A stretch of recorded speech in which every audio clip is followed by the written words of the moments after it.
Welcome to Week 8 of the high school football season in West Virginia. I'm Brad Heltzer, your radio voice of the Bees. Thank you for being with us tonight as we are live from East West Stadium here in Fairmont on the East Fairmont Sports Network on your YouTube channel as well as on your radio dial on 98.3 The Buzz. We have a big matchup for you tonight as East Fairmont takes on visiting Liberty in the Bees' homecoming matchup. It's been an exciting week here around East Fairmont as the homecoming festivities have been underway. You're talking performances by the band, the parade, the big homecoming dances tomorrow. But when people think homecoming and they think of high school football, they always think of the Friday night lights. So tonight, East Fairmont against Liberty in what is a big game for both teams as we look ahead to their postseason chances. East Fairmont enters this game at 3-3, currently ranked number 15 in the Class AAA state playoff rankings. The Bees defeated Weir last week on the road 36-23 to move back to 500. That was a big victory for East Fairmont to keep their postseason hopes alive. Liberty, meanwhile, they're competing in Class AA this season, 4-3 right now, sitting at number 10. So on the verge of potentially hosting a home playoff matchup this season. We will talk more about these two teams in a little bit, but for now we will cut to our field reporter, Taryn Myers, who is live with Bees head coach Shane Eckel.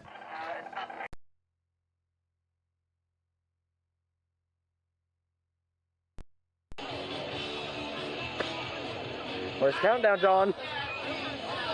Go. Go. Is my end working? We're back. You're going to have to wait.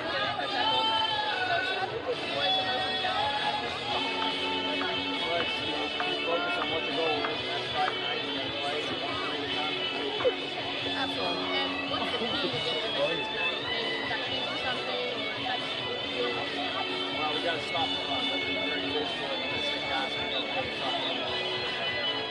Absolutely. So we're currently sitting 15th in the Bees, and this is a big game for the playoffs. How do you keep the players grounded and just like keep some of this stuff? Well, it's just the next step, but it is important. In the last 4 years, Great, let me know. We know what's at stake for the next year. When she's done. He just finished with Becker. She has the other question to do.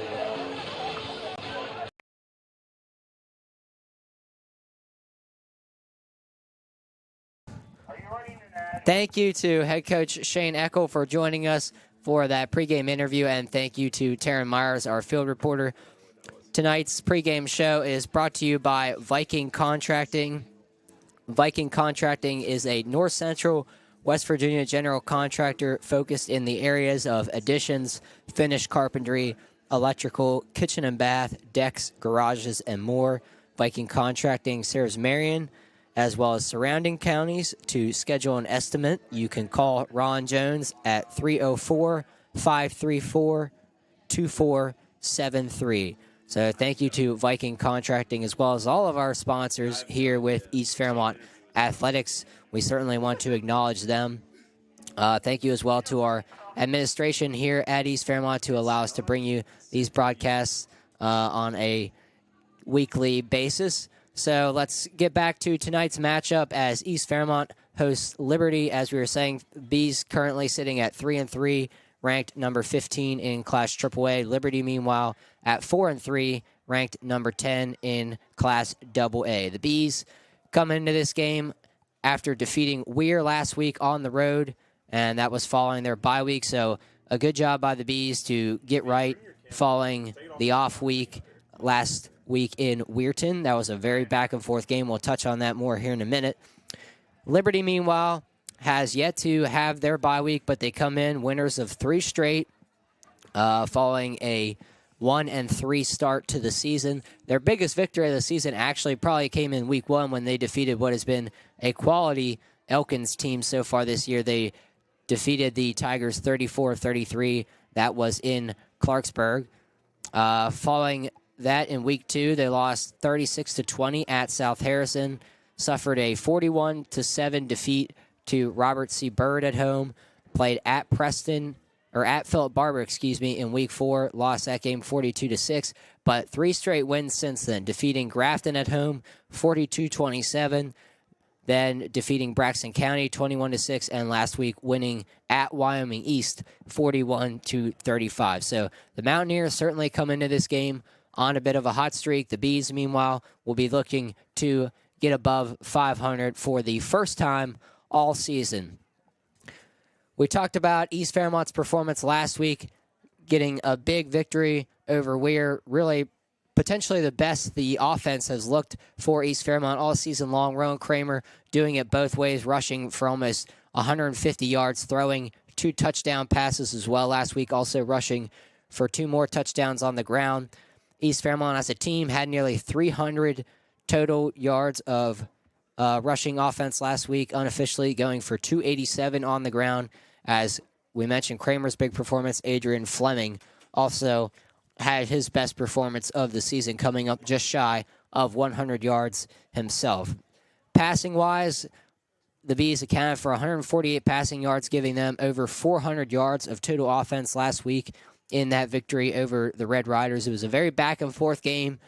The East Fairmont defense gave up a couple of big plays early in the first 3 quarters, but as we talked to Coach Eckel yesterday on the East Fairmont Coaches Show, their defense stood tall in the fourth quarter when necessary, coming up with some key stops and really allowing the Bees to comfortably take what was a back-and-forth game for the first 3 quarters, as the Bees outscored Weir last week 13-0 in the final period.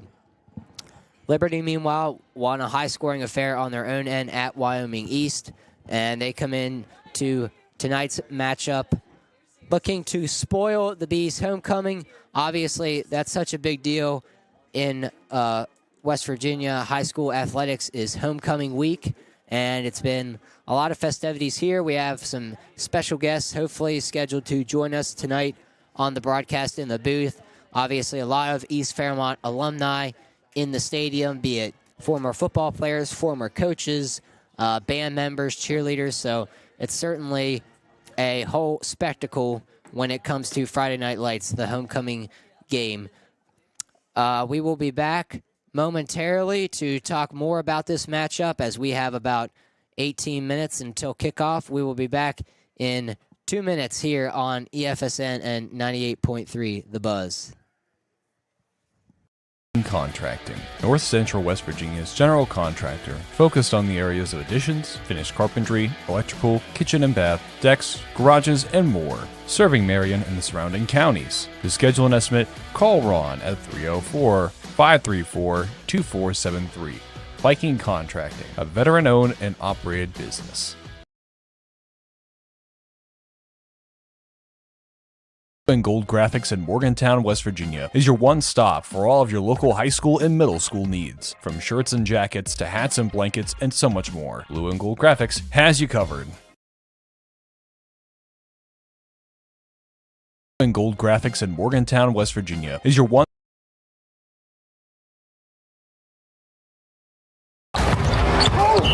Whether you're an on-field or backyard athlete, you know injuries can happen. And when they do, there's Elevate Physical Therapy in Whitehall. We specialize in sports medicine, orthopedics, post-surgical, and other forms of therapy. We help our patients reach their peak of health, wellness, and recovery. Patients are evaluated and treated by only licensed physical therapists. We're right next to Middletown Homes in Whitehall. Visit us at elevateptwv.com or call us at 304-534-8122. Elevate Physical Therapy. We'll get you back in the game. So this will be the 28th all-time meeting between these two schools. East Fairmont hosting Liberty here tonight at East West Stadium. East Fairmont leads the all-time series 15-12. These two teams have played annually since 2012, with the exception of 2020 in the midst of COVID.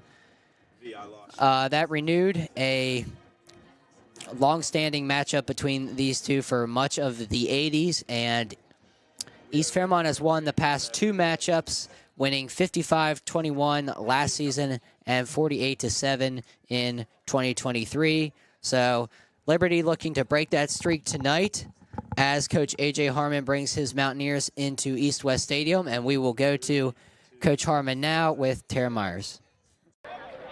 It's Taryn, and we're back. We're here with Liberty's head coach, Coach Harmon. You guys are Hello. 3 this year, and this is the last year for the program. What emotion to watch this take on your football team this year? It's been a challenge. On one hand, Am I too far away it's again? sad, and then as we get closer here to the end of the year, it's definitely disappointing for me. On the other hand, as a coach, it's Wait, we're gonna forget to turn that up. fuel for the team. Every time out here, it's the last opportunity. Turn up this is going to be on your East end. Fairmont. There's no way to turn the mic up from the camera. Absolutely.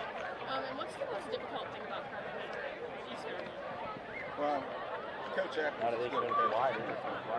He's Yeah, but incredible. you can, but not As from much wide. respect for Shane Eck as I do for anybody. I've been doing this for a while.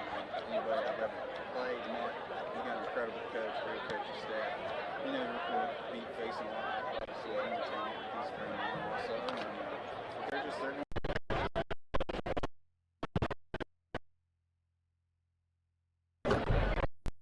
What message do you give your guys when you're on the road and it's a big game, like for example, this is a big game this year? Yeah, I mean that's kind of nice too. We like when people draw. Camera work? So, You're really grainy, but you're working now. How do I fix that? Oh, that's a second thing. I don't know. Put your trailers wrist here, maybe.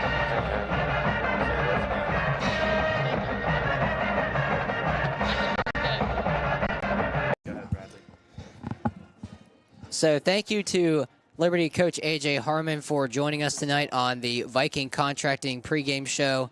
Thank you as well to our field reporter, Taryn Myers, for delivering from down on the field. And Coach A.J. Harmon, in his 8th year as the head man with the Liberty Mountaineers, he has an overall record of 45-25 going into this season. So with Liberty at 4-3, he is closing in on 50 career wins. We'll be looking for that tonight. And we talked to Coach Shane Eckel of the Bees about the Liberty program on the East Fairmont Coaches Show last night. And one of the things he said about Coach Harmon's ball club, they're going to be a physical group. They're going to play with a lot of pride, a lot of effort. They've always been a ground-based attack, running a lot of things out of the stick-eye formation. We'll probably see plenty of the ground game tonight for the Mountaineers, but Coach Eckel was very adamant this is not going to be any easy test for the Bees by any measure. Liberty is going to compete. They're going to fight for the whole game. And obviously with Liberty's circumstances this season, with the high school set to close its doors for good in the spring, this will be the last year of Liberty football. And that's certainly something that this coaching staff has talked to the players about, going out on a high note, playing with pride this season, really leaving this program on a good foot as the Mountaineers are in the midst of their last season on the gridiron. So we talked about the history between these two programs. East Fairmont won the past 2. As we mentioned, Liberty won the previous 4 matchups before that from 2016 to 2019. So certainly been a competitive series between these two programs.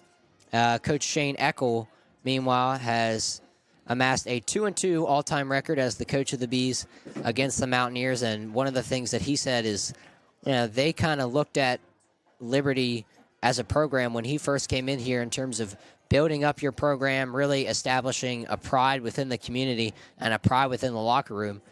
Liberty was kind of a model program for him and the Bees when he first came in here. Obviously, he's pretty close with Coach A.J. Harmon. They've had plenty of conversations over the years, I'm sure. And he also mentioned at this point now, Liberty is sort of borrowing from East Fairmont's program in terms of maybe philosophy-wise what they do on the field, with Liberty being willing at times to open it up, play out of spread formations, throw the ball around a little bit. Obviously, they're not going to stray too far from their meat and potatoes philosophy, if you will, of being a physical ball club and asserting themselves on the ground. But Liberty has spliced in some more multidimensionality into their offense, and we'll be on the lookout for that tonight. as we get set to go here from East West Stadium. Just over 10 minutes until kickoff. We will take another break. We'll be back in 90 seconds here on EFSN and 98.3 The Buzz. Stay with us. October 23rd from 5 to 7 p.m., Middletown Homes in Fairmont will transform into Spooky Town Homes. Bring the whole family for a night of trick-or-treating fun with candy, costumes, and activities for the whole family. Explore our model homes, grab some treats, and enjoy a safe, fun-filled evening for all ages at Spooky Town Homes at Middletown Homes in Fairmont. October 23rd, 5 to 7 p.m. See you there.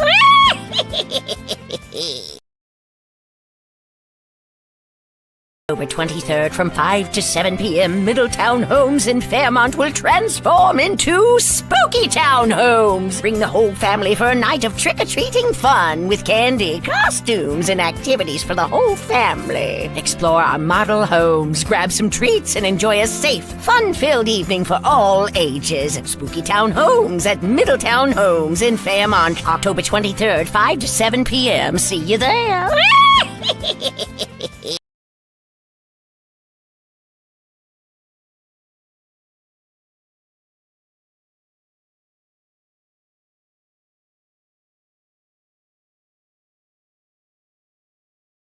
Bees on the Air, E-Solutions for all your residential, commercial, and industrial electrical needs. E-Solutions proudly supports East Fairmont Athletics. Let's go Bees!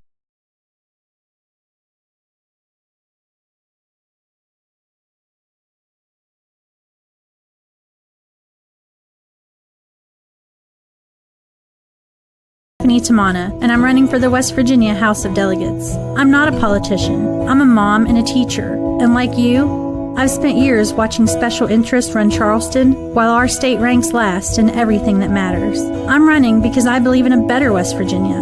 I believe that together we can build our roads, support our schools, and invest in the communities we live in.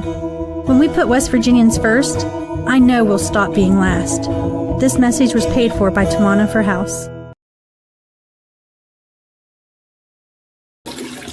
No, not again. Don't let this happen to you. Clogged drains and sewage backups can be a real nightmare. Tri-County Plumbing can help. Our expert technicians use state-of-the-art equipment to snake your pipes, prevent clogs, sewage backups, and embarrassing moments. Don't wait until it's too late. Call Tri-County Plumbing today to schedule your drain maintenance and keep your pipes flowing freely. Tri-County Plumbing, keeping your pipes clear and your sanity intact. Your equipment ready to take the field? If not, check out John Deere's complete lineup of quality equipment at Middletown Tractor Sales. When every yard counts, our time of possession is unmatched with over 70 years of experience. At Middletown Tractor, we have designed a new play to give you a great deal on a 3025E compact utility tractor for only 0.9% for 84 months. So whether you're on the field or in the field, be your own MVP by choosing Middletown Tractor. Shop MiddletownTractor.com and make your main factor Middletown Tractor. WVU Medicine Children's provides the most advanced surgical and non-surgical solutions for chest wall problems. Our expert team creates a comprehensive, customized care plan for your child. And our pediatric surgeons use the latest techniques in chest wall surgery that minimize pain and promote faster healing so your child can get back to being a kid again sooner. Call 855-WVU-CARE or visit WVUkids.com.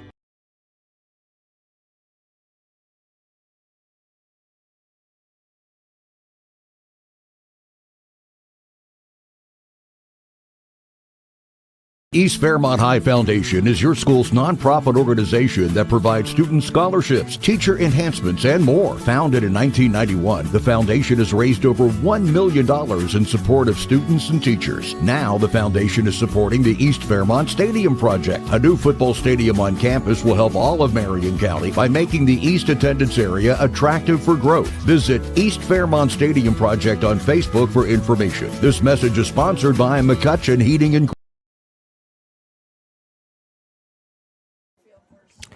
All right, welcome back here at East West Stadium, where tonight we have East Fairmont hosting Liberty on the East Fairmont Sports Network on YouTube, as well as on your radio dial on 98.3 The Buzz. If you are watching on our EFSN YouTube page, be sure to like and subscribe to our channel. Hit the like button, hit the subscribe button, so you can get all the content that EFSN produces in a moment's notice.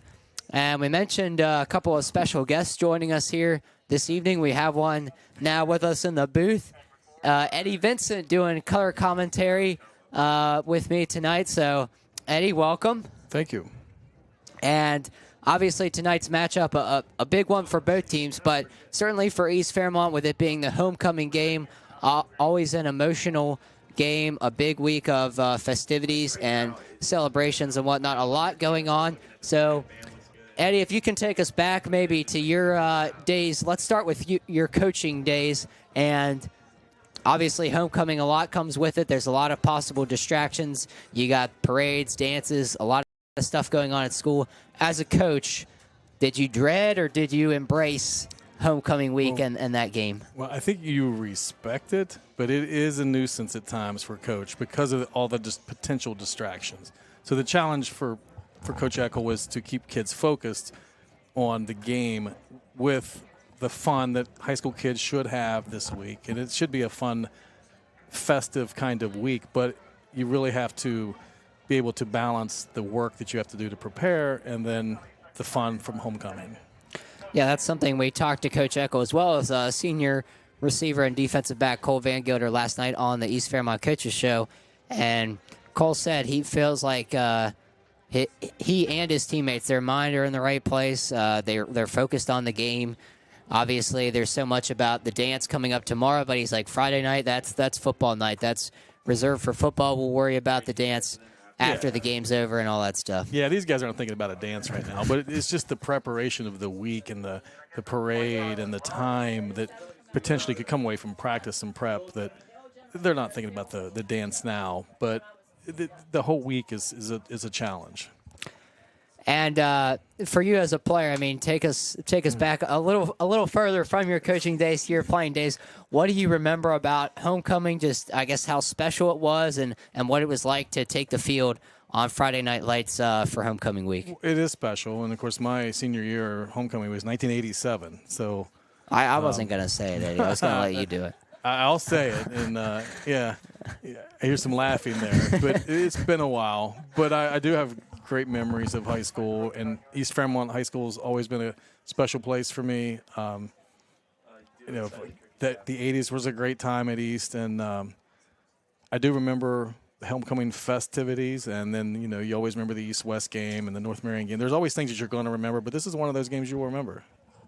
Absolutely. So thank you again for tuning in to tonight's pregame show presented by Viking Contracting as the Bees prepare to take the field. So we have Liberty coming in. We talked about East Fairmont hosting homecoming. What's it like as an opposing player or as an opposing coach to come into another team's place when you know it's their homecoming matchup? Is that something that you kind of use as a motivational tactic, or is it just worry about what we're doing? It doesn't matter if it's homecoming or not. Well, believe me, when you're coaching and you're playing a team's homecoming, you're aware of it, and they picked you to be their homecoming game. So that's always an extra motivation that, hey, this is what they think of us. They're not picking us to come in here and beat us for homecoming. So you and I'm not saying that. I mean, but you do pick a game that you're going to have a better crowd. And I got a lot of respect for Coach Eckel and the Liberty coach. These are two really good young football coaches in North Central West Virginia. It should be a fun game.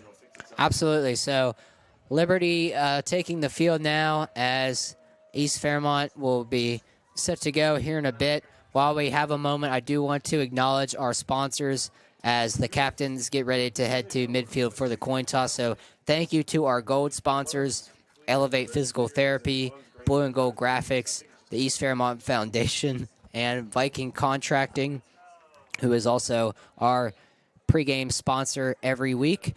And thank you to our Navy sponsors, Ebert Veterinary Services, Rogers Electrical Contracting Company, Soggy Bottom Farm and Nursery, J&J Drywall Incorporation, and Rob Johnson of State Farm Insurance.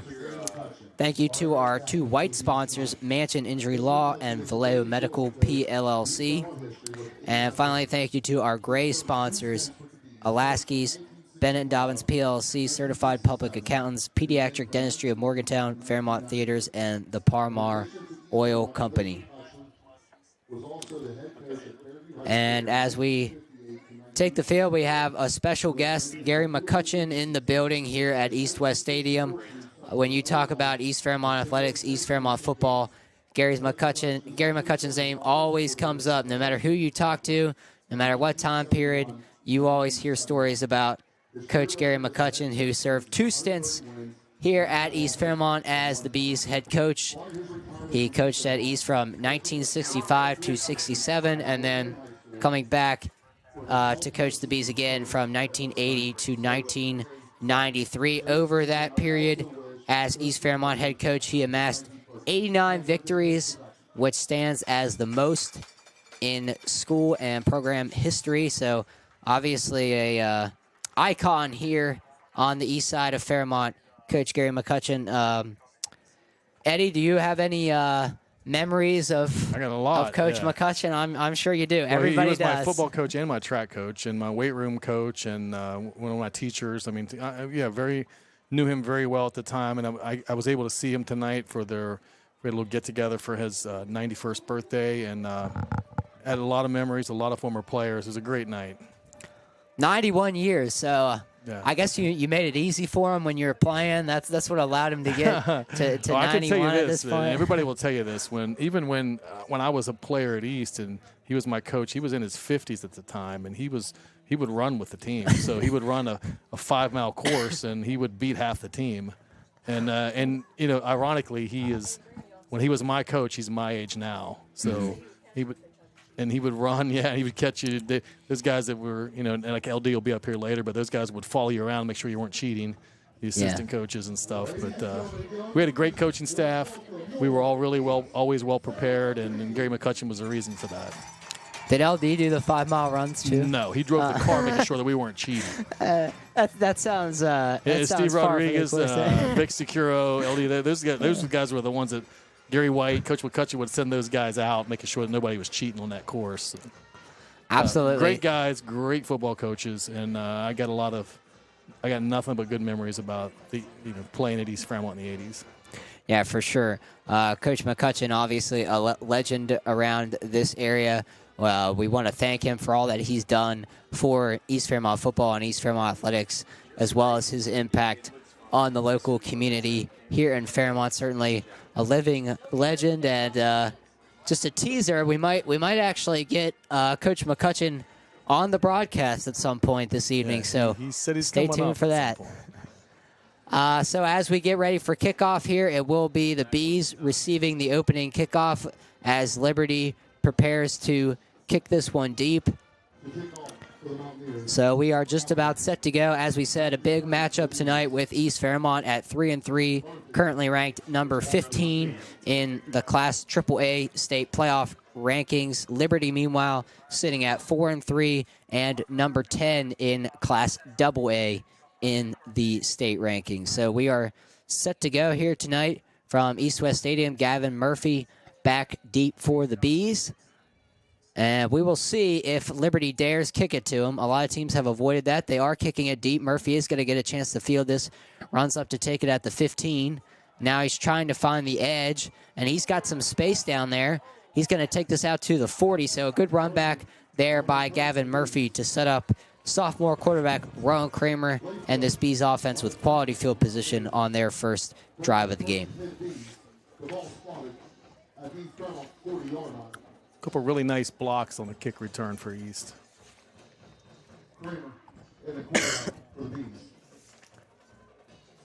So here is Rowan Kramer. As we mentioned, a big game for him last week, near 150 rushing yards along with 2 touchdowns, also threw for 148 yards and a pair of touchdowns as well. He's going to hand it off to Fleming on the first play from scrimmage, and Adrian's going to pick up about 3 yards on that inside handoff.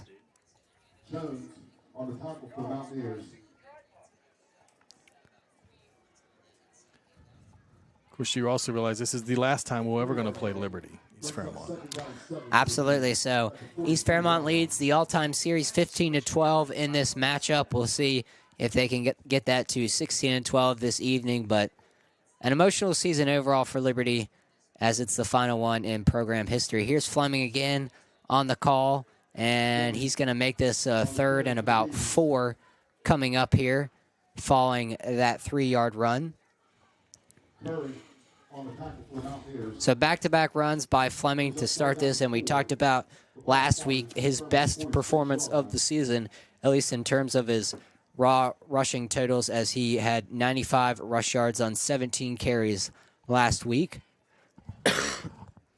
And here's Kramer out of the gun. He's going to fake this, looking for that slant route, early contact, a flag. and that's going to draw a penalty.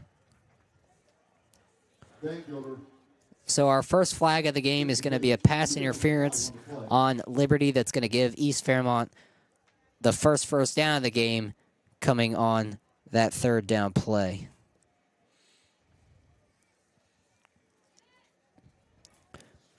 And that was something that we talked to Coach Eckel and Van Gilder about last week, was that play specifically where you fake the inside handoff, you got that slant coming in underneath it, so you try to draw that linebacker up with the run fake and then fit it in on the slant pattern just where that linebacker vacated. And right there, the cornerback for Liberty arrived a little too early. So East Fairmont will set up at the Liberty 39-yard line with a 1st and 10. Kramer out of the gun, going to hand this off to Fleming. Fleming's got a hole and a nice gain on 1st down as he's going to pick up 5 yards. Played by number 50 for the Mountaineers. 5-yard gain. Brings up 2nd down and 5 for the Bees. So a 2nd and 5 here for the East Fairmont offense, as they are at the Liberty 34-yard line now. Kramer in the gun, empty set here, so nobody in the backfield alongside him as we see 5 wide receivers, trips to the left. Kramer under pressure, and he's going to be sacked. So the empty look not going according to plan there as Liberty gets early penetration, and I think that was number 50 leading the charge. 77 is Braden Hendricks, the one with the sack, looks like. So Braden Hendricks and a slew of other teammates there for Liberty on that sack. They brought more guys than these can block on that. So that's going to be a loss of 8 to set up a 3rd and 13 for East Fairmont. And the give is to Fleming on this 3rd and long, so an interesting call there. You wonder if they're thinking this is 4-down territory, try to make this 4th down play a little shorter, but Fleming only gets about a yard. Because it's going to be 4th and about 12. So that 4th and 12, as you mentioned, Eddie, probably going to change the thought process here for the East Fairmont coaching staff as they now bring on the punting unit to punt this thing away, try to pin Liberty deep in its own end.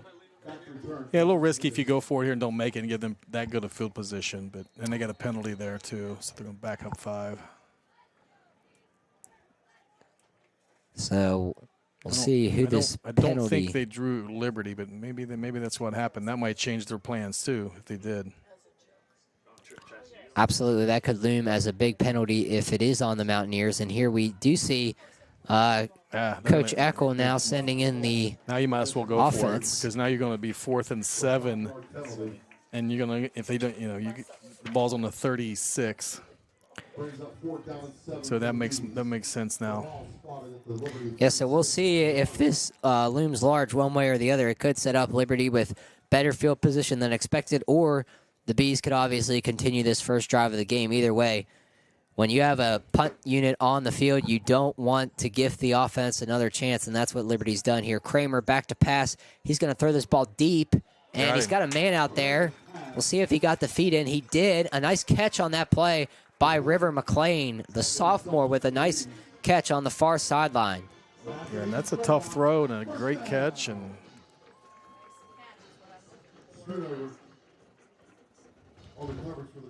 I'm impressed with that throw. That's a corner route over. The receiver gets behind the corner. That's a pretty far throw and pretty accurate. Yeah, that was a tight window there. Liberty defender trying to undercut that pass, but Kramer putting it on the money, and McLean with a good job to get his feet down. And here's going back to McClain. That And ball's tipped up and this picked ball's off, I tipped up think. in the air, and that's going to be an interception. The ball could have been caught and kind of rolled up on the guy, pulled it out of the air. That was a pretty nice play on the defense. Yeah, so an 21. unfortunate break there. Kramer looking to go back to McClain on the slant, put it in his stomach, but McClain unable to hang on, then tipped it up in the air, and the Liberty defender there to intercept it. Not sure who was on that interception for the Mountaineers.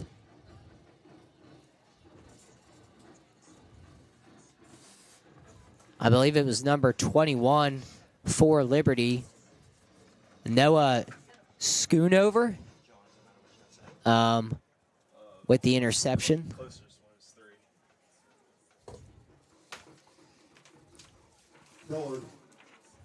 And Liberty sets up for its opening drive here, deep in its own end, but still nothing doing on the scoreboard. So Liberty will certainly take that as Hillard picks up 4 yards on Liberty's first play from scrimmage.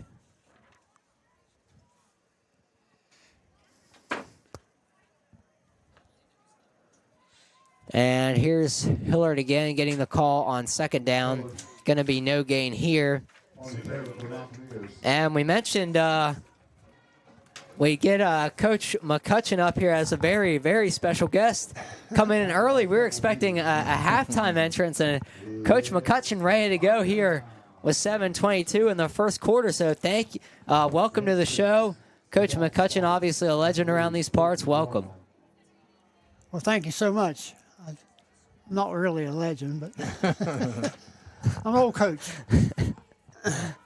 So the humility still hasn't left him, but the all-time winningest coach in program history, Gary McCutchen, in the booth with us here. And incomplete pass. It's going to be fourth down now. So Liberty has to punt pretty far back, so he should get some pretty good field position here. Yeah, so a 3-and-out there for Liberty on its opening drive of this game. But Coach McCutchen, what's it like to be back here for East Fairmont's homecoming night? I'm sure there's so many former coaches, players, students. You've probably seen a little bit of everybody here. I got to see a lot of my former players today. It was really, really great. Bring back a lot of memories. So East Fairmont doesn't opt to put anybody deep. This ball's going to roll, and East Fairmont's going to take over at its own 38-yard line for its second series. But you mentioned getting to see so many former players. How rewarding is that for a coach? I mean, you had 2 stints here at East Fairmont. Obviously, you've been around the community for so long, even after your coaching days. How special is it to come back and reconnect with some of those former players? It's been awesome. It's been an awesome day. So many of them, it's hard to recognize you after that many years. But. They all recognized you, though, Coach. So. Uh-oh. And here's a first down run to the outside by Blauvelt, and he's going to be dumped for a loss. Looks like a loss of 2 on that play for the senior. As Curry with the tackle for loss for Liberty.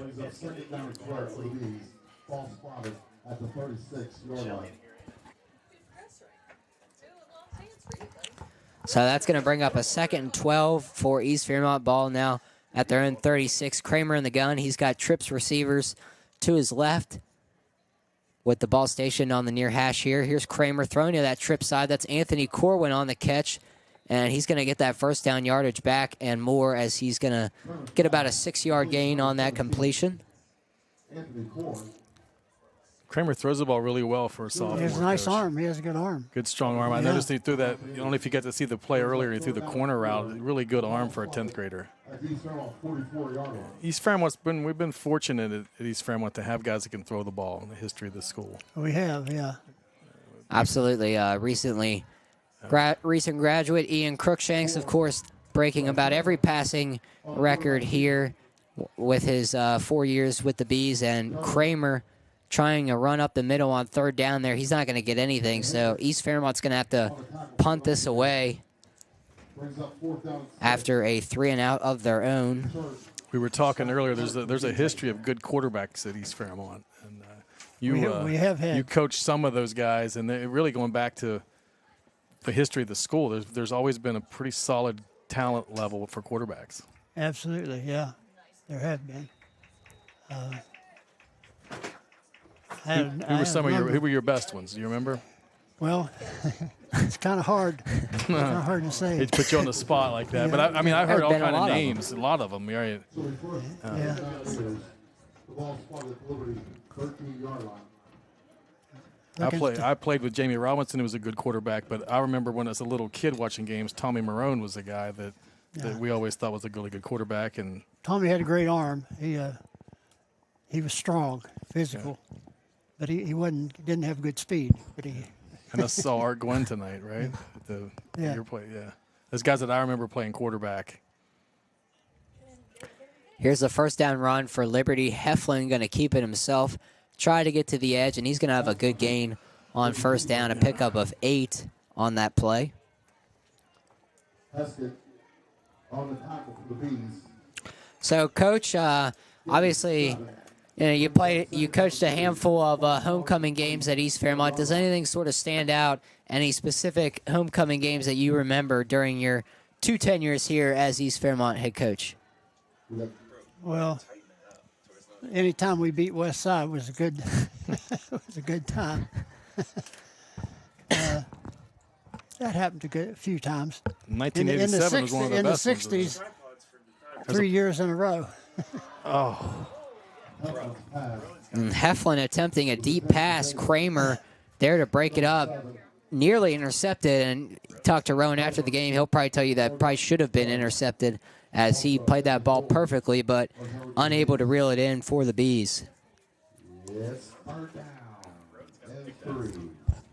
Coach, I said earlier, this is the last time East Fairmont will play Liberty. Oh, yeah. Liberty's not going to, they're consolidating with Robert C. Byrd. I don't think we ever played Liberty back when I was coaching. So here's Liberty looking for their first down of the game with a 3rd and 3. They're going to hand this to the up back, and he's going to be very near the first down marker. Going to depend on the spot here. That was number 21, Schoonover on the carry, and he is going to be short. So this is going to be 4th and less than a yard here for Liberty. A big decision, the really first big decision in the game for Coach A.J. Harmon. And he's going to hope that he doesn't have to make it. It looks like they're bringing on the chain gang for an official measurement. Well, usually we had no issues last week. I don't think I said it beforehand. I forgot to tell Braden. Well, because I forgot. And Braden was in a hurry. There's a timeout call that. And we'll see this measurement. He is going to be short just by inches. By a hair.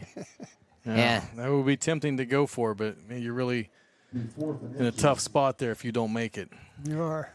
They almost had to break out the index card for that one.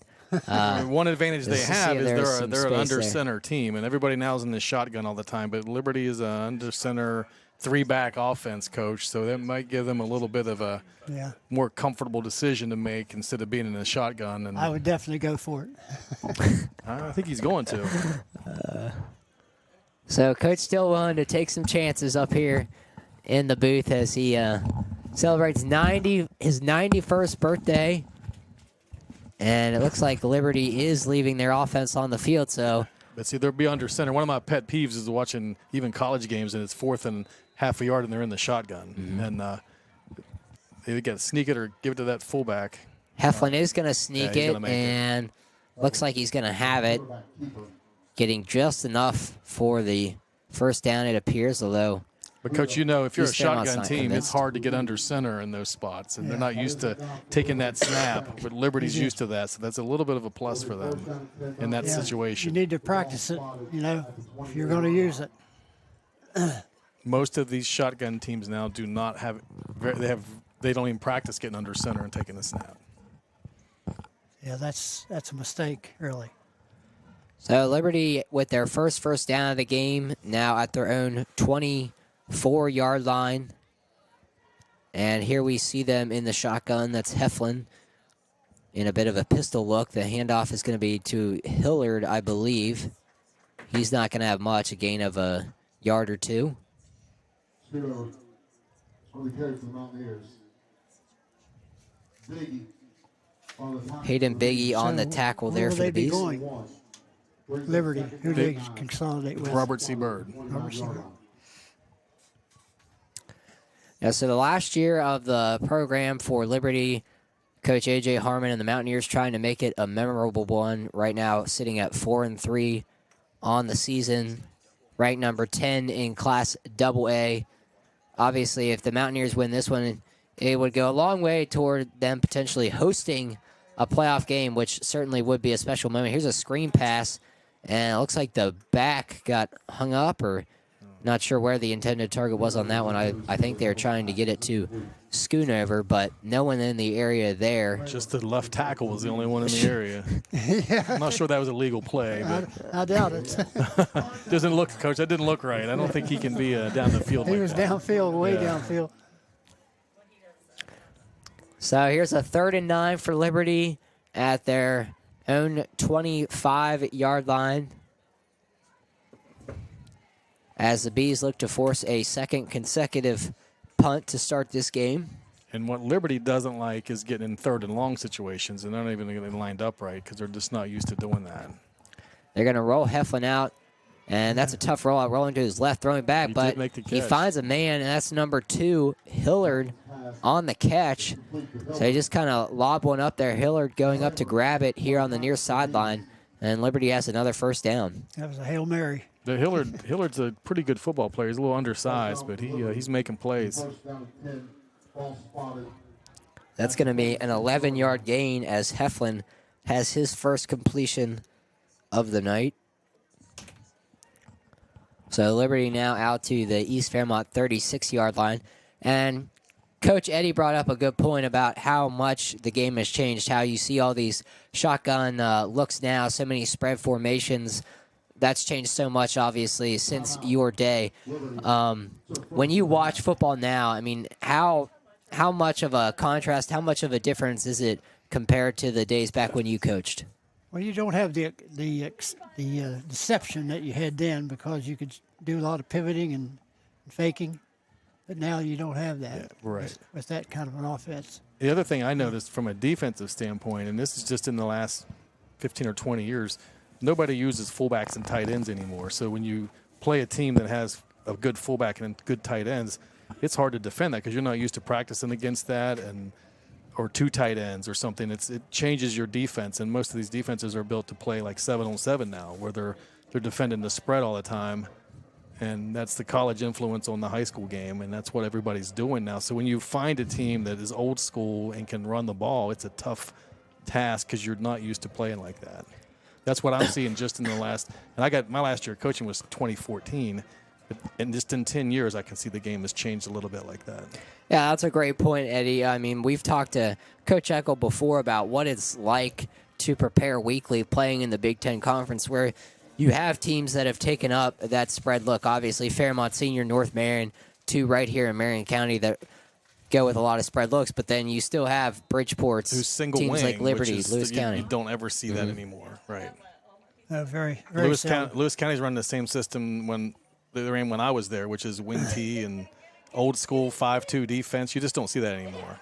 And here's a fake handoff and a reverse to Hillard, and this is going to be a big loss as Cole Van Gilder and a host of Bees are there on the stop. So Hillard losing 10 to 15 yards here is going to set up a second very long for Liberty. Which is exactly what they try to stay out of. So that's a really good job by the East Fairmont defense because you're getting them in a really uncomfortable spot of them in a passing long situation. yardage. Yeah. So that's going to be a loss of 13 officially to set up a 2nd and 23.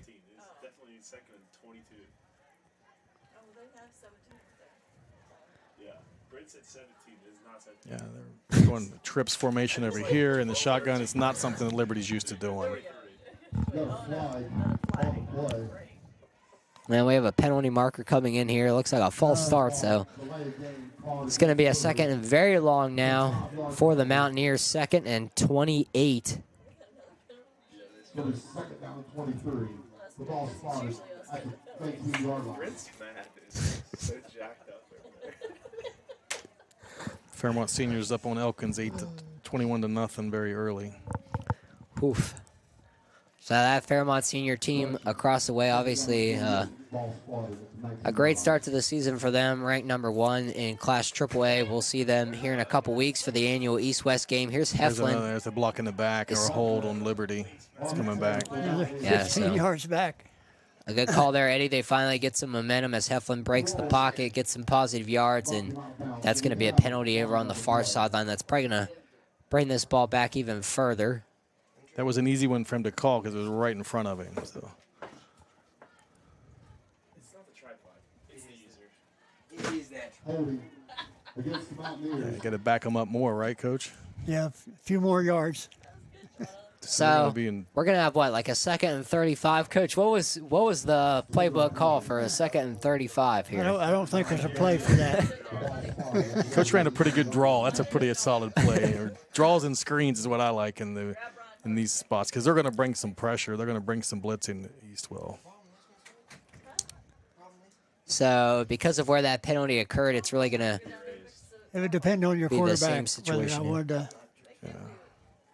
Yeah, they've got 2nd and forever. And his quarterback sweep. Not going to go anywhere. He's going to lose a couple more yards. Yeah, so that's the So now it's scene. going to be 3rd and about 31. The freshman Heskett there running Heflin down here on the near sideline. That's going to be a loss of 4 on that play. And that's probably going to take us to the end of the first quarter. Liberty will come back with a 3rd and forever here. But we have a scoreless game here at East-West Stadium on East Fairmont's homecoming night. And that is the end of the first quarter, 0-0. We will be back here in 90 seconds on East EFSN and 98.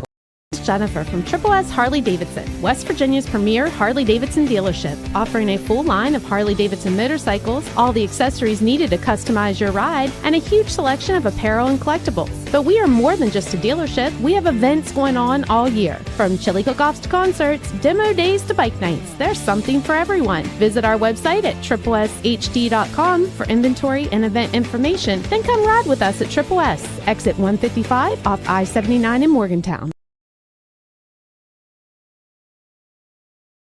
Looking for your forever home? Why not build your dream home in Frederick Place? Conveniently located close to I-68 in Brookhaven, Frederick Place is the perfect community for anyone who wants peace and quiet, but also to be close to it all. But don't wait. There are only a few beautiful lots left. Call Vision Homes at 304-296-0024 or visit AskVisionHomes.com to see how easy it is to build a house you're proud to call home. Vision Homes, building a house you're proud to call home.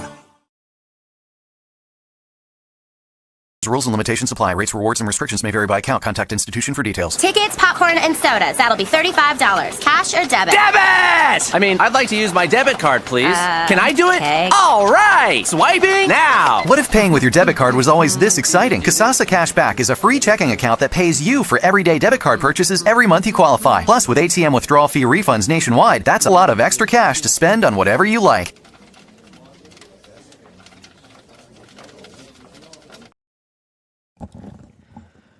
Welcome back here at East-West Stadium. A scoreless first quarter here between the East Fairmont Bees and the Liberty Mountaineers. I'm your radio voice of the Bees, Brad Heltzel, joined in the booth tonight by Eddie Vincent and longtime coach Gary McCutchen. So thank you to those guys for coming out on homecoming night and joining us. Here's a pass over the middle. That ball's off the hands of Hillard and nearly intercepted by Anthony Corwin. So a couple of near picks early so far in this one for the Bees. You would have made up a lot of yardage there.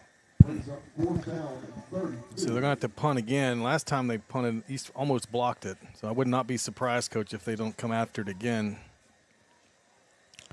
Yeah, so Liberty is going to be punting from deep in their own end. Ball spotted at their own 14-yard line. Cole Van Gelder standing at about midfield for the Bees to field this one. I would say they're coming for it. Stay with the punter. Stay with the punter. And he does get the punt away. It's a short kick. It's going to take a hop. Van Gilder not going to try to field it.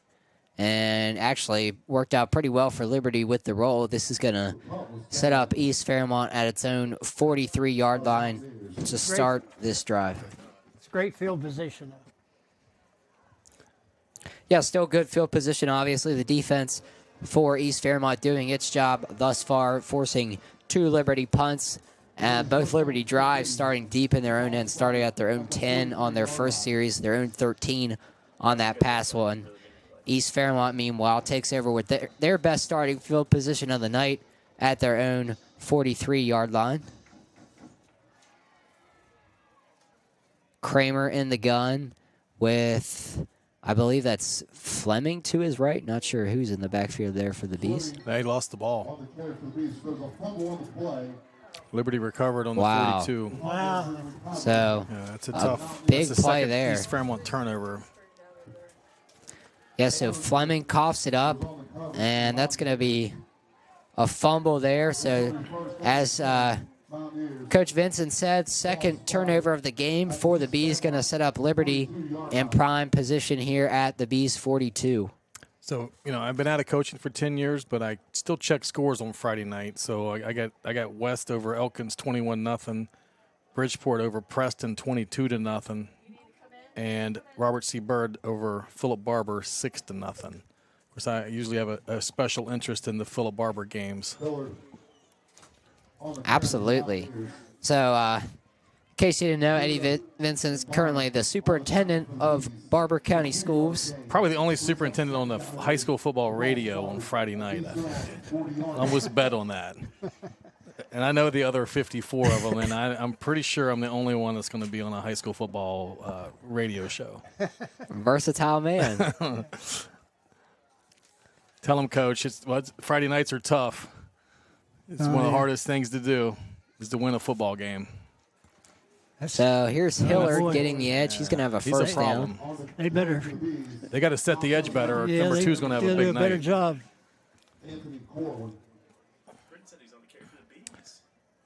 I sat around on Friday nights and text former guys that I'm friends with and football coaches that follow high school football, and we talk about scores. That's the excitement, or if we're not at a game.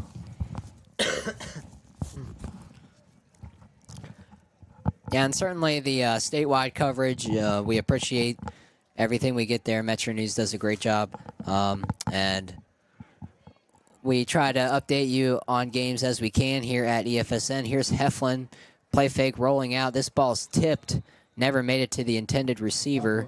That's going to bring up a 2nd and 10 for Heflin and the Mountaineers. Coach, I'm a little surprised on 1st and 10 with that field position and the way they've been running the ball that they would try to throw the ball. Yeah, and they're down there so close to the goal line. I would. If you get first down, I don't second guess anybody, but I'm just saying that they, to run the ball is what they do well. Now they're in another long yardage spot that they're just not good at. Yeah, it's a great point there. It's been tough for Liberty to stay ahead of the sticks so far tonight, and now in a 2nd and 10 situation for the Mountaineers. So here's a toss to Hillard, and it looks like he puts the ball in. I thought there might have been a fumble on that play, but still only a gain of 1 for Hillard. So now we're going to have another 3rd and long for Liberty. This is going to be a 3rd and 9 at the East Fairmont 24-yard line. I might have given the ball to him 3 times. Yeah, Hillard, or at least they didn't fake giving it to him or something. Yeah, they're gonna have to go 2 plays to get 9 yards here. 3rd and 9, 10 minutes, clock's running. So Heflin in the gun, Hillard behind him. He's got a up back to his right. He's going to fake it and throw this one on the slant. That's going to be incomplete. Van Gilder on the coverage for the Bees. There's 2 guys in a route. They had pretty good coverage, but there'd be a pretty long field goal here, so they're going to have to go for it on 4th and 9. So you mentioned there, Coach Vincent, you probably have two plays there to get 9 yards with you being in 4-down territory, probably with where you're at in the Bees end. Were you surprised to see another pass there instead of trying to make it a shorter fourth down? I mean, if you get 4 or 5 yards, then you've got a manageable fourth down. Now you're going to have to throw the ball here. And they only have 2 receivers in the formation, so it's not – they do got a guy open. And they're looking for Hillard. They got him. And that's going to be a Liberty touchdown. Coach, I saw that one coming. Play action with a deep post over the middle. He ran right by the East Fairmont free safety. So Heflin lobbing that pass over the top, right down the seam, and Hillard brings it in on the over-the-shoulder catch as Liberty strikes first with a 24-yard touchdown pass on 4th and 9. And a play action pass, too.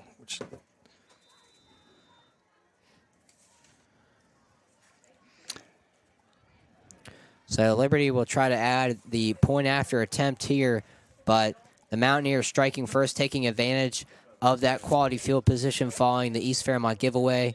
The kick is up, and it is no good. Hit the goalpost. If I'm Coach Echo, I'm going to be to drawing board trying to find out how to stop number 2 because he's about all that Liberty has right now. Mm-hmm. Absolutely. So Hillard with some big plays early here for the Mountaineers. Liberty leading this one 6-0 here at East West Stadium. We'll be back in 60 seconds here on EFSN and 98.3 The Buzz. Stephanie Tamana, and I'm running for the West Virginia House of Delegates. I'm not a politician. I'm a mom and a teacher. And like you, I've spent years watching special interests run Charleston while our state ranks last in everything that matters. I'm running because I believe in a better West Virginia. I believe that together we can build our roads, support our schools, and invest in the communities we live in. When we put West Virginians first, I know we'll stop being last. This message was paid for by Tamana for House.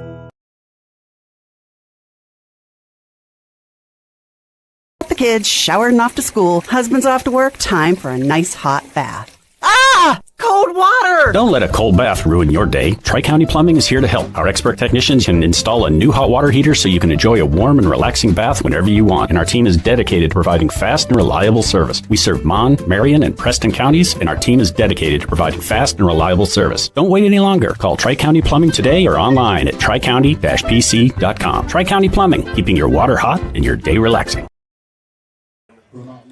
Welcome back here at East West Stadium. If you're just joining us, Liberty has struck first here in the second quarter with Heflin finding Hillard for a 24-yard touchdown pass. PAT, no good, but Liberty takes a 6-0 lead with 9:55 to play here in this first half. And here's the kick. Murphy. Should get a pretty good return here. He's got a lane. He's going to get that up to almost midfield. That's a good return. Yeah. So a good return there for the Bees, and that was actually Connor Wilson on the run back, not Gavin Murphy. So we'll have to keep an eye on that and see if Gavin's having some injury issues of some sort. A good run back by Wilson nonetheless, and East Fairmont's going to take over at its own 48-yard line as they get set for their fourth series of the game.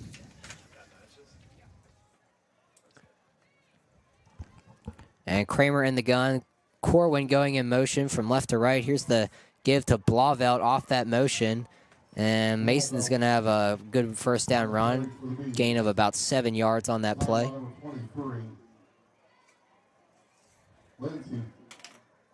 So the absence of Gavin Murphy is certainly something to keep an eye on. He got dinged up last week at Weir. We didn't see him in the second half following a kickoff return touchdown that really flipped that game back into the Bees' favor. But if he is indeed down for the night, that's obviously going to be a huge loss for East Fairmont. And here's second down. Kramer going to give this off to Blauvelt again. Tough running there by Blauvelt to get that ball back to the line of scrimmage. Be about third down 2. 2.5. And so a third and short here with the ball at Liberty's 44-yard line. Kramer setting up in the gun. He's got trips receivers to his right, that being the far side, the ball on the near hash, and Liberty's going to gift the Bees a second first down in this game due to penalty. It's good discipline by East Fairmont to get the easy 5. That's an East Fairmont. First down. It'll be first down at 10 B's. The ball spotted at the 39-yard line. So a fresh set of downs for East Fairmont. Now at the Liberty 39-yard line as they look to respond following the Liberty touchdown here. The score 6-0. Here's Kramer keeping it. He's going to break it to the outside. He's going to have a first down and more as he carries this ball down near the Mountaineer red zone. A good run there by Kramer to bounce it to the outside. Coach, that sophomore can throw and run. Yeah. Pretty good athlete. He can. He has pretty decent speed. So a gain of 20 on that play. You mentioned Rowan capable of passing and running. Obviously, that was the big selling point with the Bees transitioning to the sophomore quarterback in his first year as a starter. Here's a toss to Blauvelt. Blauvelt trying to get the edge, and he's going to cut it up for a nice gain. He's down to about the 5. Looks like they've come to life a little bit. So that's going to be a 10-yard pickup, 11-yard pickup, for Blauvelt to give the Bees another first down. So this is going to be a goal-to-go situation now with the ball at the 8-yard line. Kramer in the gun. He's got 2 receivers to his right. Hayden Biggie over there as well as the H-back. Kramer going to keep this, cutting it up, and he's into the end zone for an East Fairmont touchdown. East has been able to move the ball. They just had 2 turnovers, and that's the reason that they're just now tying it up. So Rowan Kramer with the keeper going off the right side had his H-back Hayden Biggie lead blocking as well as his line. Cut a great job to cut it upfield at the right moment, and he's into the end zone for the touchdown. We'll see if Church can add the point after attempt to give East Fairmont the lead here at East West Stadium. Church's kick is up, and it is good. So East Fairmont taking a 7-6 lead with 7:42 to play in this first half following the 8-yard touchdown run by Rowan Kramer. And we will be back in 60 seconds here on EFSN. And Ever wonder how things just happen? Like in this town, if you say tires, you think Gwin. Well, it just doesn't happen. Fairmont thinks Gwin Tire Service because for 85 years, Gwin Tire has been the fair, honest dealer when it comes to tires. Find out why Fairmont doesn't think tires without thinking Gwin Tire Service. See Gwin's for brakes, shocks, state inspections, and more. 2 locations serving you better. Fairmont Avenue and the brand new Whitehall location in the back of Middletown Commons. World where technology never stops. You need an electrical partner that keeps pace. eSolutions provides high-quality electrical services for homes, businesses, and industries. Our experts design, install, and maintain systems that power your life. But what sets us apart? Our unique blend of electrical and system integration expertise. We create solutions that optimize performance, efficiency, and safety. And we're hiring. Join our team of innovators and help shape the future of electrical solutions. eSolutions, powering your progress.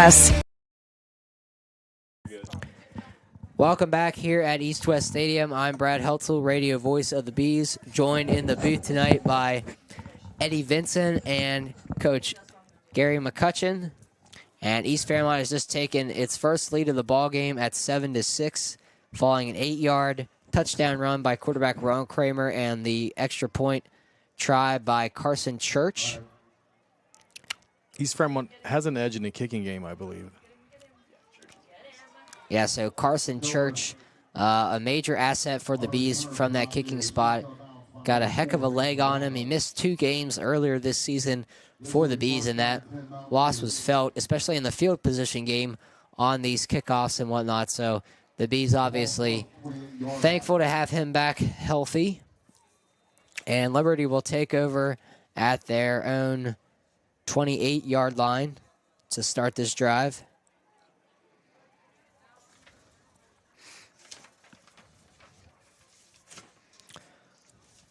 So, Eddie, you mentioned Hillard really the only one to do much for Liberty thus far.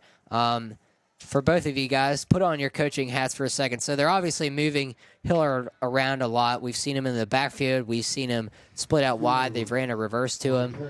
What do you do when the other team really has one key player that they're just moving around trying to get the ball to consistently? Well, I'm sure that Coach Eckel is defensively prepped to stop number 2. I mean, I would center that game plan around him based on film because it looks like he's the 3/4 of their offense, whether it's the running game or the passing game. So when he's out at receiver, I think I'd find a way to make sure I have him double covered somehow or bracketed. When he's in the backfield, I think I would bring an extra guy in the box and making sure that, we have the edge secured because the runs he's had is when East Fairmont lost contain and didn't have an edge guy, and he just got around him because he's pretty quick. He's not very big guy, Coach, but he's pretty quick. Yeah, he is, and they need to be covering those guys coming downfield when he's throwing the ball too. So here's Heflin rolling to the far side of the field, looking to cut it up. Van Gilder makes the initial stop, and then Heflin gets about a yard lunging forward. So he is going to have a first down on that play as he picks up about 10 yards on that run.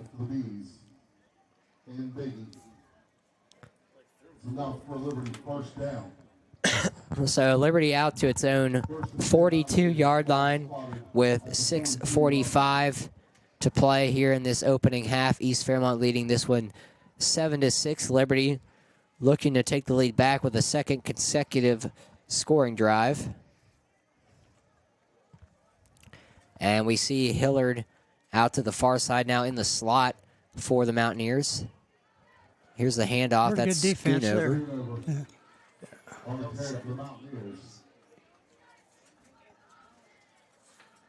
Fleming, Garlow, and that's actually going to be a loss on first down on that play. Loss of 1 for Schoonover on the tackle for loss by Fleming.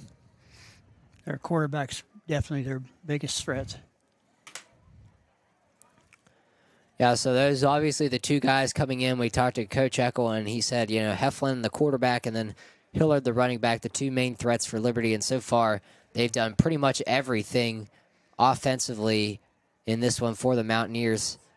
Here's Heflin again rolling to his right. He's going to lob this pass, gets it over the linebacker.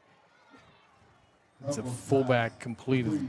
It's going to be about 3rd and a long 2 maybe. Yeah, so a gain of 10 on that completion. Clevenger on the catch for the Mountaineers. It's 3rd down and 1. So that pass play going to bring up a 3rd and 1 now for Liberty, and this is the situations you want to be in if you're the Mountaineers. Can go under center, and we see 3 backs all lined in the backfield. I think the Bees jumped a little bit there. Yep. First down. Offside against the Bees. So to give Liberty a first down. So East Fairmont jumping off sides gives the Mountaineers the first down via penalty, and that's East Fairmont's first infraction of the night. And obviously you don't want to have the penalty in that situation, but their first penalty coming with less than 5 minutes to play in this opening half is probably a good sign for Coach Eckel. The penalty woes have dampened East Fairmont's spirits all season. Here's Heflin back to pass, play action fake, and he's got a step, and this pass is going to be in the end zone for a touchdown, a 44-yard strike Coach, on almost the play same action. Play they scored on earlier. Not a good job of covering at all. The guy runs right by our DBs and can't let. I know one thing: you can't let a guy get past you, and you got to stay as deep as the deepest. And we did not do that. Yeah, a continuing problem for East Fairmont's defense this year, giving up big plays. Coach Eckel has stressed that week after week. Don't give up the big play, bend but don't break. Make opposing offenses sustain drives. And right there, we, as you mentioned, Coach, caught East Fairmont looking in the backfield. That was Christian Davis on the reception, getting a step on his man. And Liberty's going to line up to go for 2 now. Heflin's going to roll out to the left, trying to cut it up. And it looks like he's going to be in on this 2-point try. Yeah. That was a good example of deception, on the fake. Yeah, the play action pass has hurt us both times. And both touchdowns are on the same type of play where they're faking the run and throwing over top of the DBs. And the quarterback throws a pretty good ball. And the Liberty receiver got behind us. Defensive backs have to do a better job if they're going to win this game. So Liberty grabbing the lead back here at East West Stadium. The Mountaineers now lead this one 14-7. We'll be. Are you struggling with chronic pain? At the WVU Medicine Center for Integrated Pain Management, we treat the whole person. From back pain and headaches to neuropathy and trauma, we figure out the underlying causes of your pain to develop an individualized plan that provides pain relief and improves your quality of life. Our integrative approach combines the latest medical treatments with behavioral therapy, nutritional counseling, movement therapy, and natural treatments. Visit wvumedicine.org/pain. We are back here at East West Stadium, where Liberty has taken a 14-7 lead over the Bees with 4:30 to play until the half. Yeah, so Heflin, a sophomore, started a handful game last year as a freshman, but Liberty in good hands with only a soft. I mean, we'll see what ultimately happens, but obviously Liberty won't have a football program next year, but Heflin looks like a guy who could help someone out next season, that's for sure.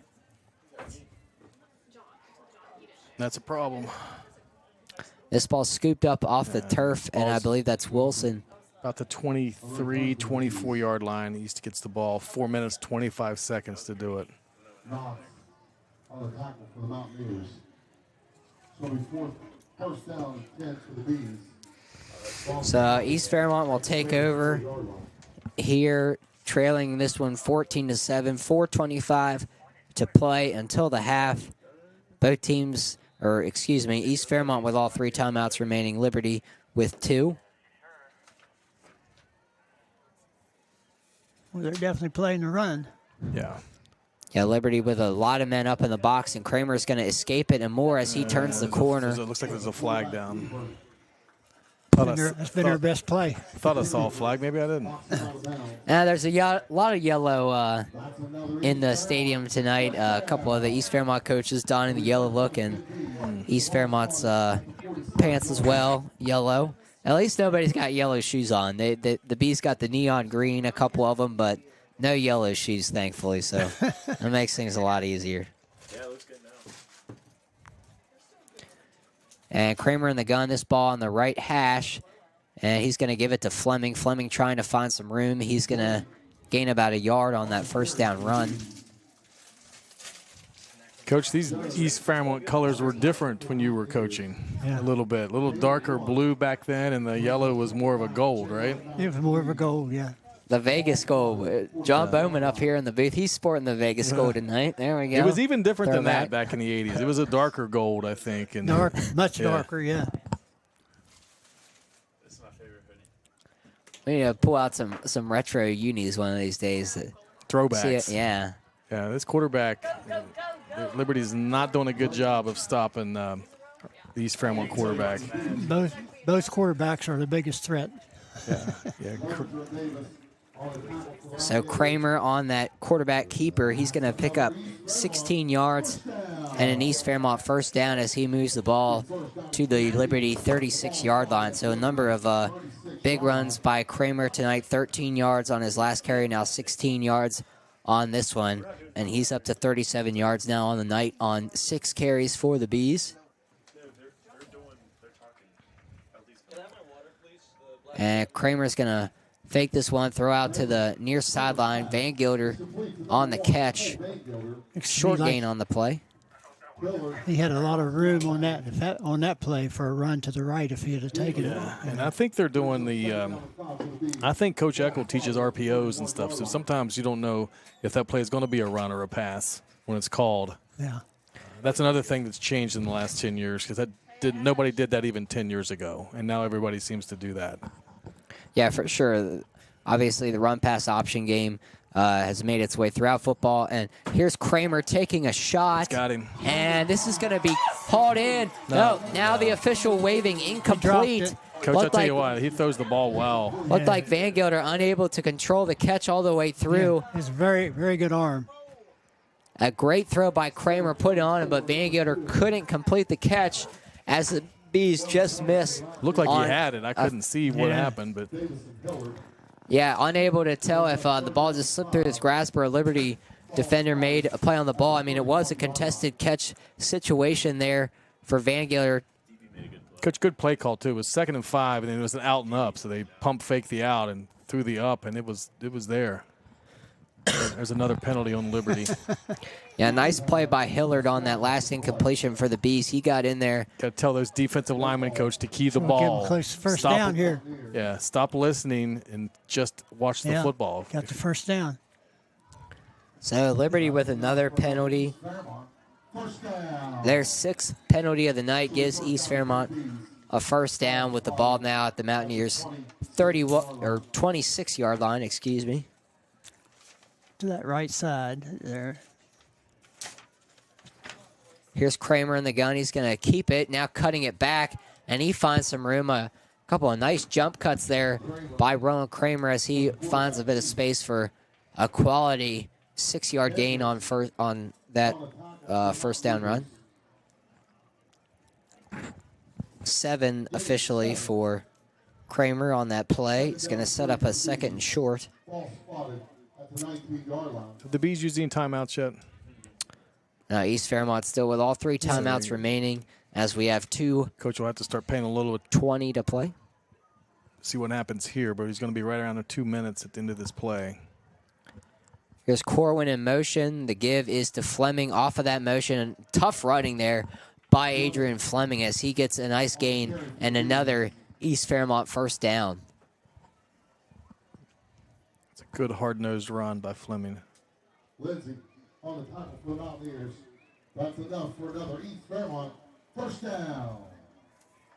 So we first down to 10 Bees. The ball spotted at the 12. So a 7-yard gain there for Fleming is going to set up a 1st and 10. East Fairmont can get another first down without scoring here if they're able to get this to the 2-yard line. You might be right, Coach. There's nobody on the edge for Liberty. See, I think he's taking it wide. Inside. He should have taken it wide. Yeah. He had lots of room out there. Yeah, they don't really have that overhang guy on the edge, so it is there. No.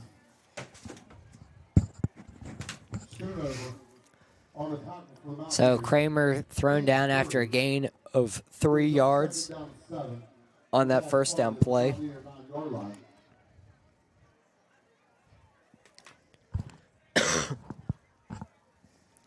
And now just over a minute to play until half.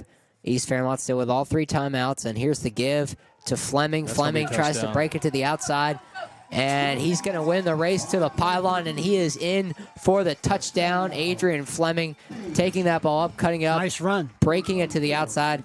And a great call there, Coach. An excellent run by Adrian Fleming. And the Bees now an extra point away from tying this game up with just over a minute to play until the half. Number 9, Carson Church on to attempt the PAT. Number 7, Rowan Kramer to hold.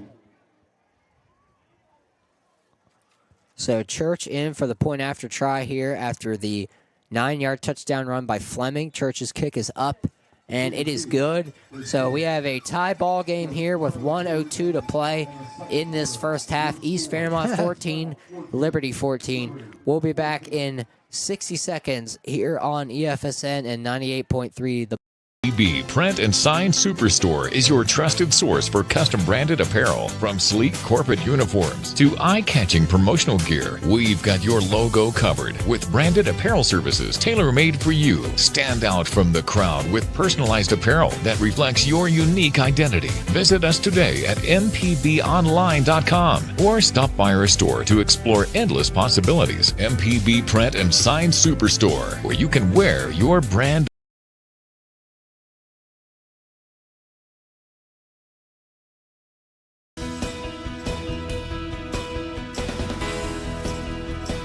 The Bailey Agency has sponsored East Fairmont Athletics for over 50 years. Just another reason why your neighbors are insured with us.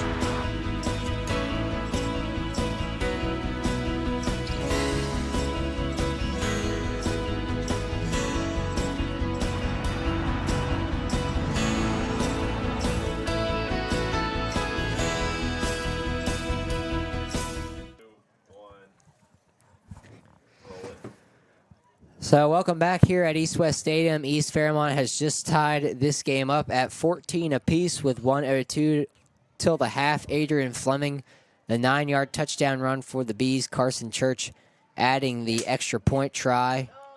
And on this run back, we see penalty markers fly as Hillard still fighting for yardage for the Mountaineers. We'll check on the penalty. But Liberty's going to have less than a minute to work with here. 2 timeouts, and as we've talked about, passing is not exactly their forte. So we'll see what the Mountaineers opt to do here. We say that, but they have scored twice throwing the ball. Yeah, the defensive backs really need to stay alert. Maybe 50 seconds, back them up a little bit, or play a 4 deep and keep everything in front of you, Coach. Absolutely. They just ran right past him a couple times. The penalty was against the Mountaineers. So we first out of 10 Mountaineers. The ball spotted. Yeah, they're definitely going to try. So Liberty backed up at their own 13-yard line following a penalty on the run back. Come out in a spread formation, but Heflin's going to keep it on the draw play, and he's going to have a couple of yards. We'll see. That was not a good decision, I would think. And we do have a whistle here. We'll see if it's East Fairmont electing to call timeout. I'm not sure who called that timeout. It was East Fairmont, so Coach Eckel. He's got his timeouts. If you use them, you're going to make them punt back there. Then why not go for a block? But then with that time like that, use your timeouts. Can't take them with you. Maybe you get a chance to block a punt, make a play right before the half. Definitely cover that secondary. I mean, don't let them run past you. Yeah, back them up. But I think, I would assume Coach is thinking of, because they've come close twice to blocking punts. Mm-hmm. And, why not try it with then that could be a difference maker right before the half. Yeah, absolutely. Liberty backed up. Because even if you rough the punter, they're not going to get the ball in any decent field position in not enough time. Yeah, that's a great point. I mean, really not much risk and potentially high reward here for East Fairmont. And even if Liberty is able to get a first down on these next 2 plays, probably not going to really try to do anything with it before the end of the half. The biggest threat you have to stop here is the pass. If they don't let them throw deep, let them run past them, they'll be okay. You got me? Yeah, that play-action game has been effective tonight at times for the Mountaineers, hitting on 2 big touchdown passes in this first half, as Heflin has a 24-yard touchdown pass and a 44-yard TD strike for the Mountaineers so far to account for their 2 scores this evening. And Heflin's going to keep it again, trying to get the edge. I don't understand that. Runs out of bounds. I think Liberty's trying to get to the half, and I think Coach Eckel's trying to make them punt.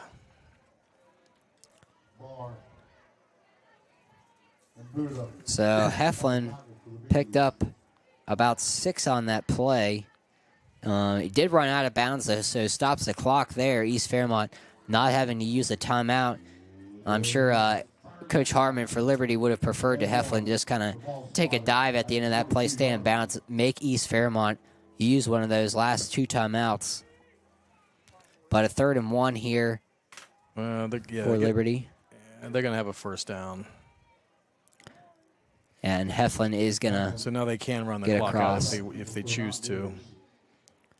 Or take a shot to try to get one over top of 30 seconds. They're not going to run the ball down the field. No, they're going to let it. They're just playing for the half.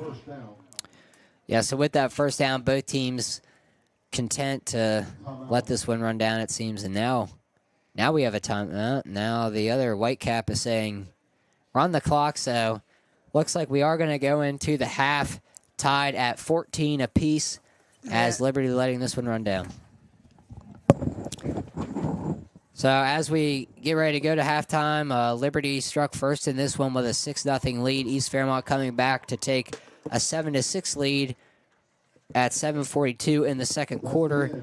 Liberty coming back to retake the lead at 14-7, and then with just a minute until half, East Fairmont striking for its second touchdown to tie this one up at 14 apiece heading into the half. So we will take a break here at East West Stadium, and we will be back for the halftime show here, sponsored by Blue and Gold Graphics. Stay with us on EFSN and 98.3. Contracting. North Central West Virginia's general contractor, focused on the areas of additions, finished carpentry, electrical, kitchen and bath, decks, garages, and more, serving Marion and the surrounding counties. To schedule an estimate, call Ron at 304-534-2473. Viking Contracting, a veteran-owned and operated business.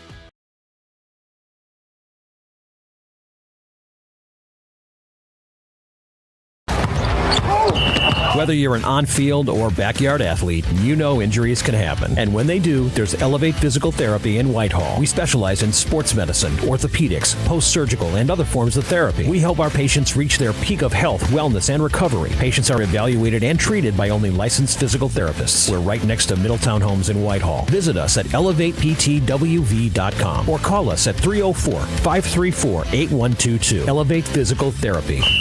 We'll get you back in the game. And Gold Graphics in Morgantown, West Virginia is your one stop for all of your local high school and middle school needs. From shirts and jackets to hats and blankets and so much more, Blue and Gold Graphics has you covered.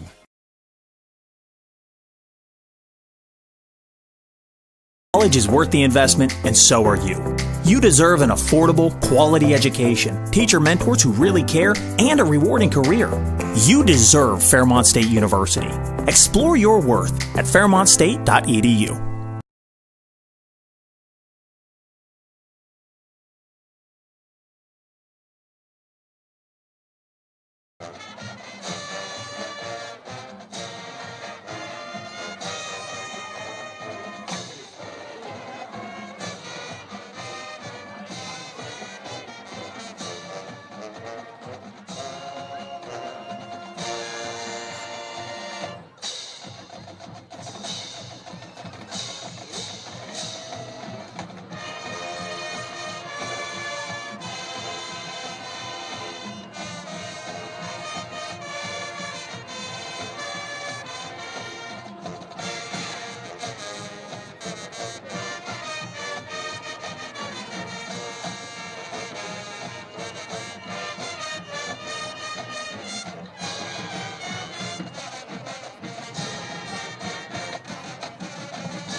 Welcome back here at East West Stadium.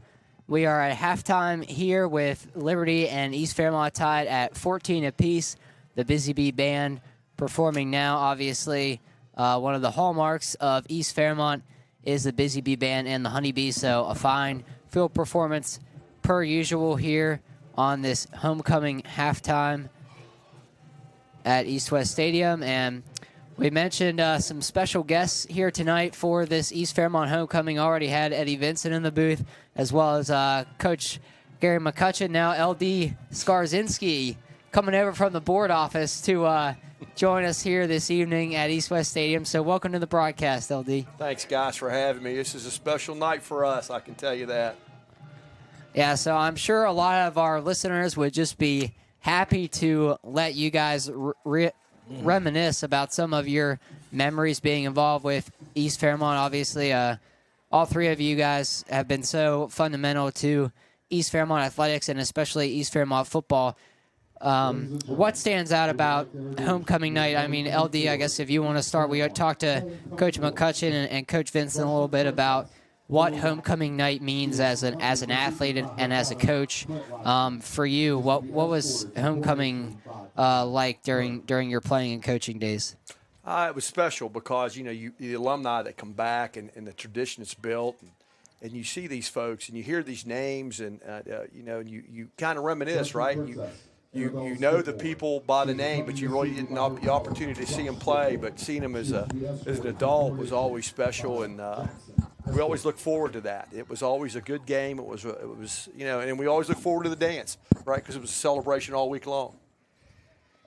Yeah, absolutely. So from when you guys all crossed paths at East Fairmont, maybe give us some tales there. So just to set things up here, Eddie, you played for... Well, we would have been there all at the same time at one time because Coach McCutchen was my head coach, and LD was right out of college and just starting coaching. So they're two of the best coaches I've ever been around, and I've been around a lot of people now after about 30 years in education.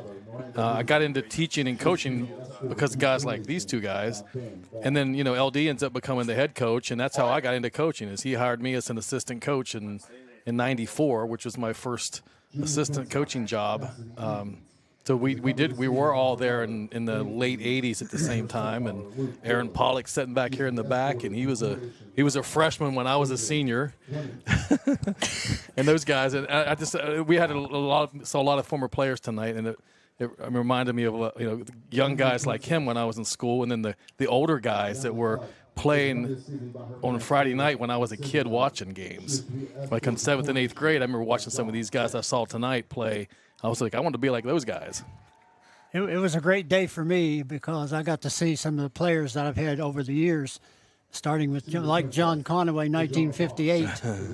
And then it's a small world because John Aaron Conaway Pollock, was our local pastor at our church and stuff. So, and then all the way up to Aaron Pollock and the guys in the last few years, It was fun. I mean, I had the privilege of playing for Coach McCutchen.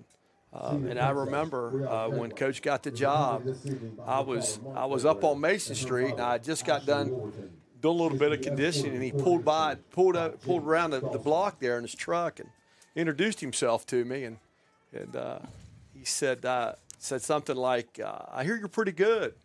I said, "I don't know." I said, I come from a pretty good family. We got pretty good athletes, and he says, "Well, we're going to find out." And we did. We found out. It was a completely different, and I've said this 1,000 times, and Coach Vincent and I have talked about this. Coach McCutchen was ahead of his time. Said that tonight. We were talking about that. Ahead of his time. He offensively, I believe they were ahead of the time, throwing the ball and stuff that he did, and in the weight room. Yep. Those two things were so. And then you throw in a Gary advanced. White defensive knowledge, and I feel like we had, I'm not just saying that we had really good coaches. We really did. We really did, and it was, and they were great. They're the great people. I mean, so you go out on the practice field with them, and they taught you life lessons on the practice field, and that's what you look for in a coach, right?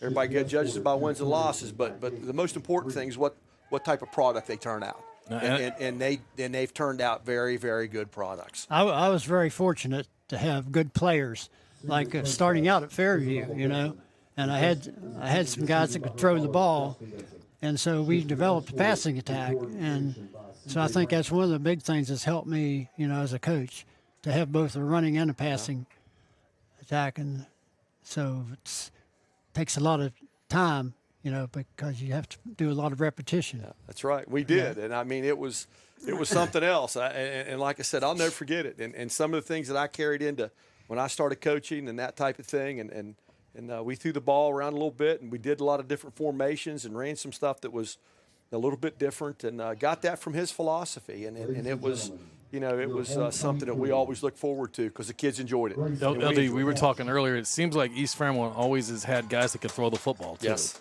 Absolutely. Going way back. I mean, absolutely. It was neat to see Gary Sedera there today, right? And you think of that lineages of quarterbacks at East Fairmont High School, and you get Sedera and you get Tommy Marone and the Crookshanks kid last year, and Aaron. I mean, you just had really good athletes there, and it was a lot of fun. Art Gwynn. Jamie Robinson. I mean, so and Coach capitalized on that talent. He did. They were good quarterbacks. We had good coaching. Yeah, I think our strength program really helped us a lot. I started at Fairview, and then we kept it up when I came to East Fairmont. First time and the second time. Yeah, we were reminiscing about the 5-mile runs, right? Yeah, we all enjoyed those 5-mile runs, Coach. I just want to let you know that. One of the things that I learned, in 2 different places as being head coach, I always coached track. Yep. And I always had guys lifting weights, That's and that philosophy has to come from Coach McCutchen because, exactly right. I remember telling him I wanted to play baseball, and he goes, "No, you play baseball in the summertime. You're going to run track in the spring." I was like, "Oh, yes, sir. Okay. If that's what you say, that's what I'll do, right?" Yeah. And we were joking, but not joking, but we would run here for track practice. Right. We would practice here at the stadium, and then run back, and we would stop at Slammick's gym and lift weights, and then go back and run back to the school. Aaron doesn't remember those days. I remember when you said, "You're running hurdles."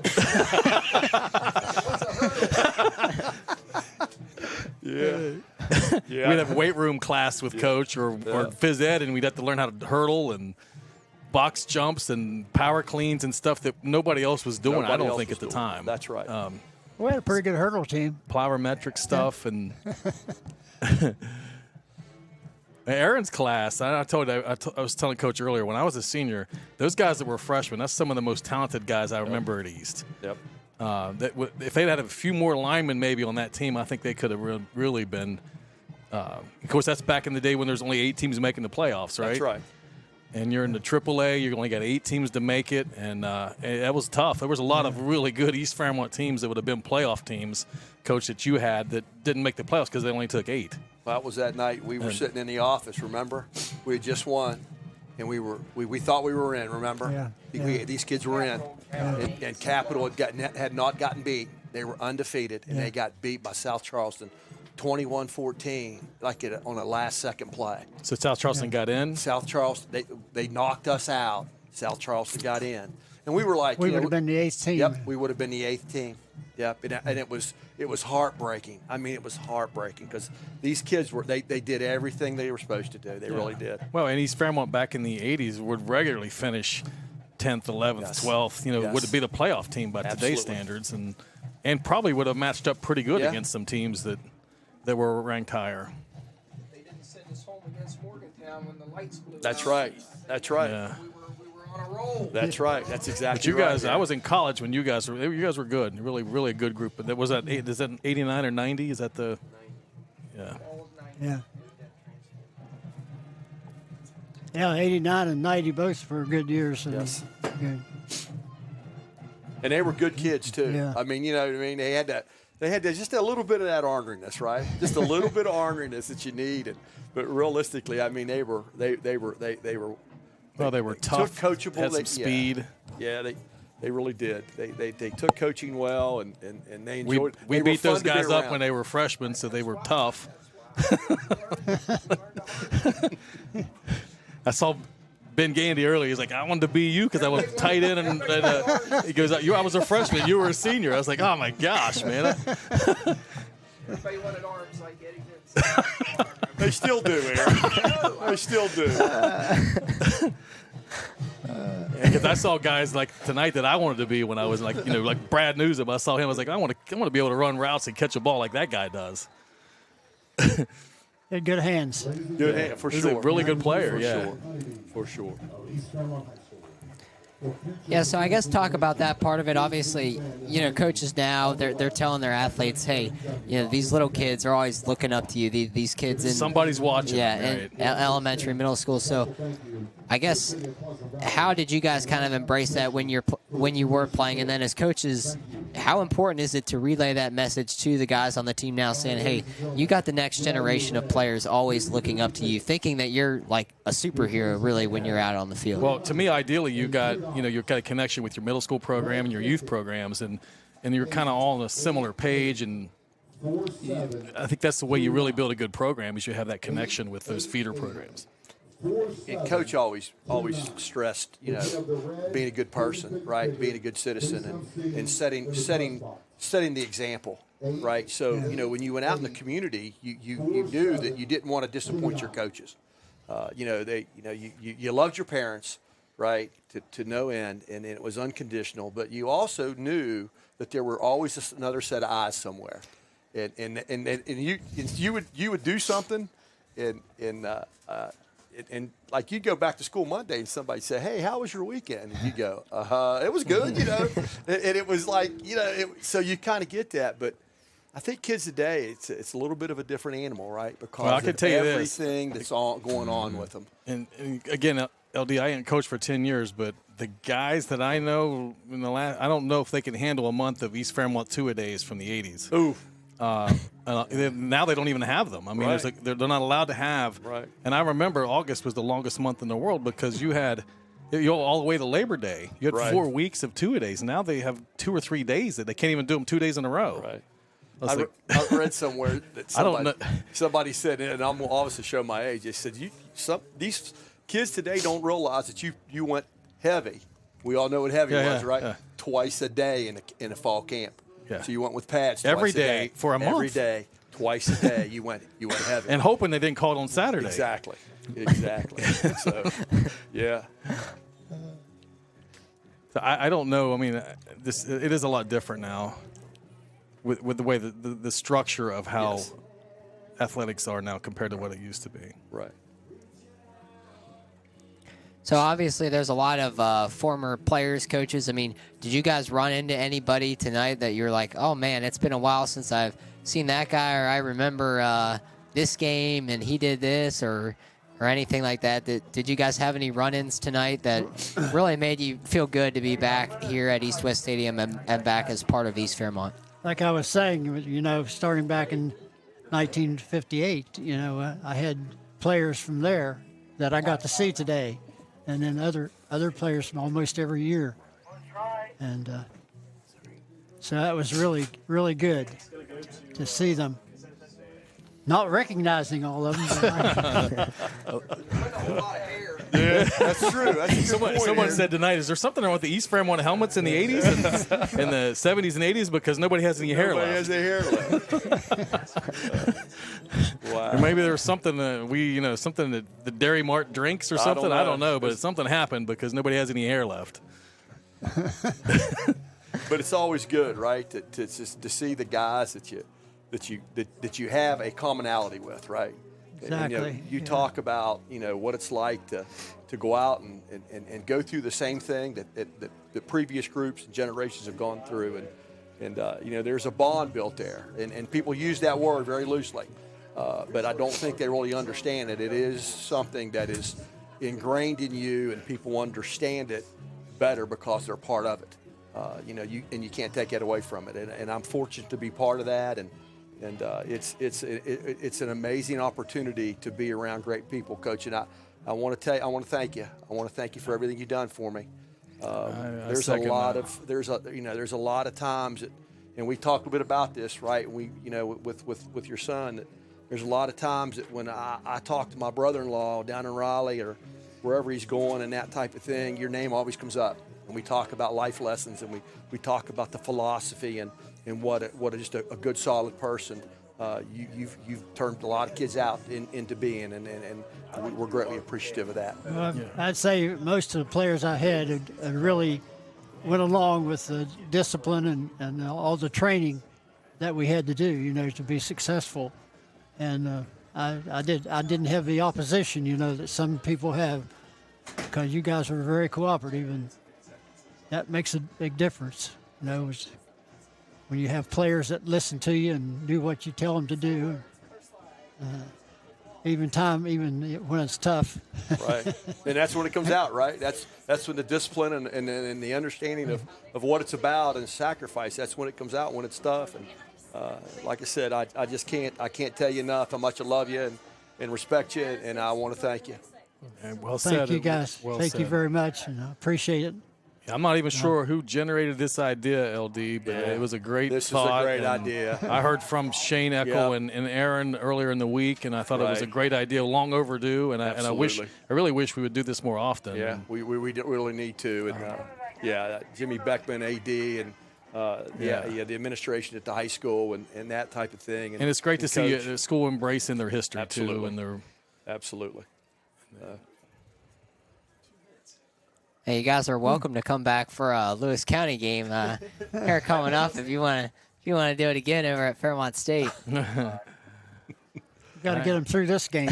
I was telling them I have a connection with Barber County because I'm employed by Barber County, but most of when I was head coach, eight of those years was at Lewis County. Right. And there's the guys that are coaching there were coached for me, and they've had some good years too. It's fun to see them succeeding, and then.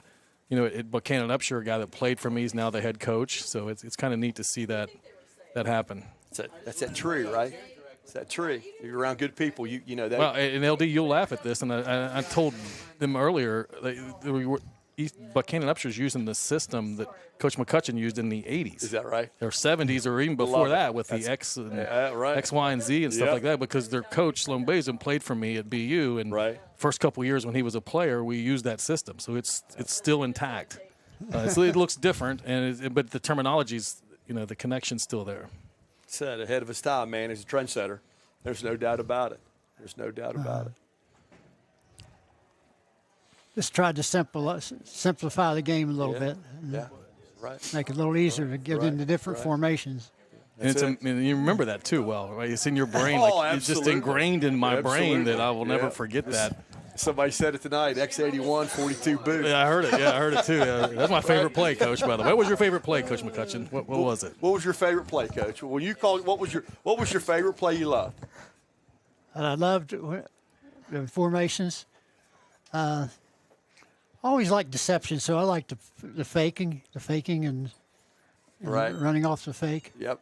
Yeah, and 42 boot was my favorite. There it is. There's another one, 42. Well, you had a play called con sweep too. Remember that one? Sweep, 42 con sweep, right? Yeah. Right. It's the same thing. You run 42 up inside, and the wing back came around on a reverse kind of thing, right? And we haven't even talked about the success you had at North Marion too when you went there with Coach White, and it was that top-notch program at the time, and it was you and Coach White doing the same stuff you did at East. Yeah, he told me that in 94 my last year at East, when I retired from coaching. Right. And he said, "You got to come up and help me." Wise choice. So I said, "Okay, I'll be up there." So I helped him 5 or 6 years. Yeah. I wasn't a paid staff member, but I just. No, you had a big part of that, though. I do know that, without a doubt. Yeah. Especially because LD and I were at East at the time. Right. That's why we don't have any hair now. Our two former coaches were up there. We're trying to figure it out, right? They had tricks that we didn't even know yet. Yeah. But great experiences. Wouldn't change it for the world. All right, we got the kickoff. Yeah, so kickoff here for the second half. Liberty fielding this kick, and if you're just joining us, halftime is 14-14 all. Here's Hillard with a big run back. He's going to get this out past the 50-yard line. So we called his name a lot in the first half and calling it again here early as Hillard takes this ball into East Fairmont territory. This ball officially set at the Bees' 49-yard line to begin this half for the Mountaineers. I think we got to keep the ball away from him. At the 50-yard line. I was a little surprised to see Liberty in a kind of an old stack eye, right? Well, right? Yeah, I think that's their base offense. Yeah, Coach Harmon's a little. No, they don't do it with two tights, though. They got a split. I see a in. split out there. But it's not the same as playing Bridgeport, or used to be. And they're going to hand this one to the. That's a big fullback, too. The fullback on that play. He's going to have about 14 on that play, so that's Clevenger on the carry there for the Mountaineers as Liberty takes this ball down to the 36-yard line of the Bees. So we first got to 10 Mountaineers. The ball spotted at the East Fairmont 35-yard line.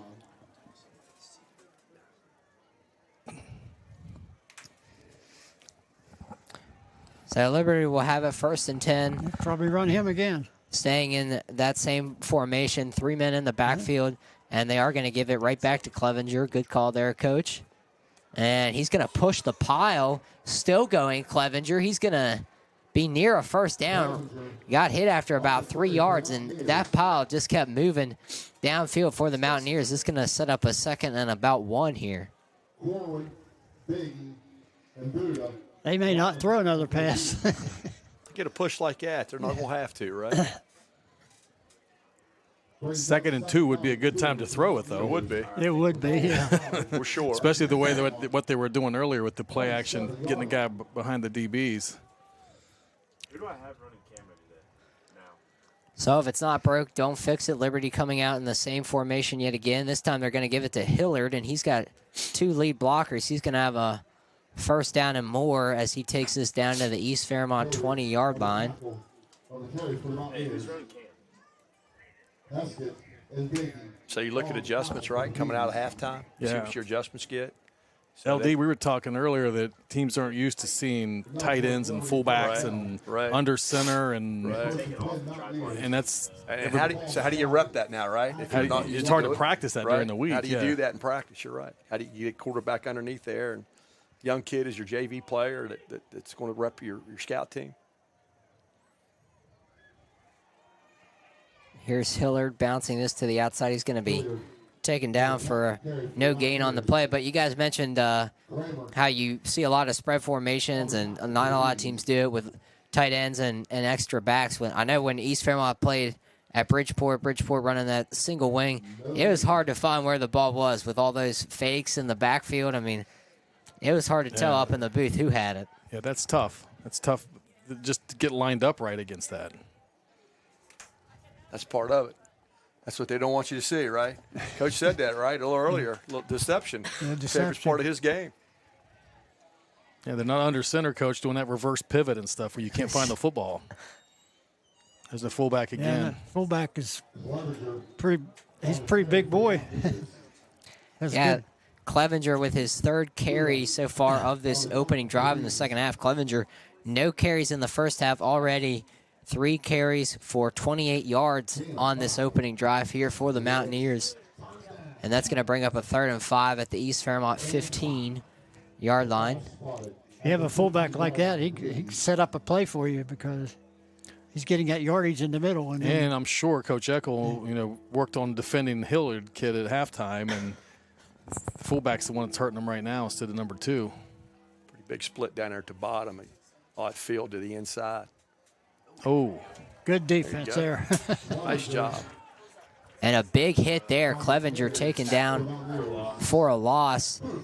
And Buda Cruikshanks knifing in there with a tackle for loss. Clevenger couldn't get his momentum behind him on that one as Buda Cruikshanks came flying in for the tackle for loss to bring up a 4th down for the Mountaineers. That's a big play because it would have been 4th and short. Now it's 4th and 7.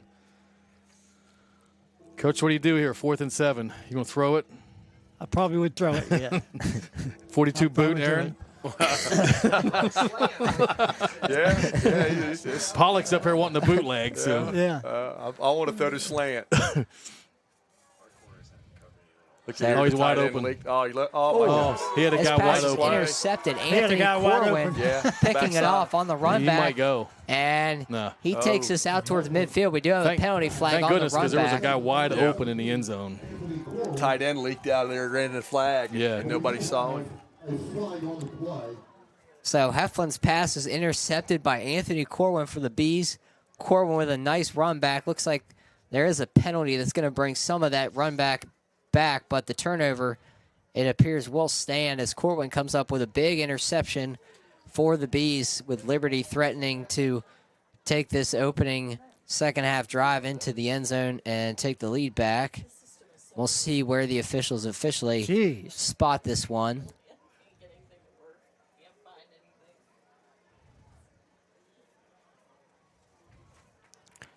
But Corwin with the interception for East Fairmont. The Bees on the return.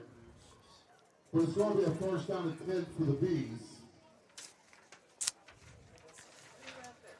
So East Fairmont going to take back over with this game still knotted at 14. So keeping Liberty off the scoreboard, but they are going to be backed up in their own end following the holding penalty on the run back. So East Fairmont going to start this drive officially at their own 11 as Kramer and the offense take the field for the first time in this second half.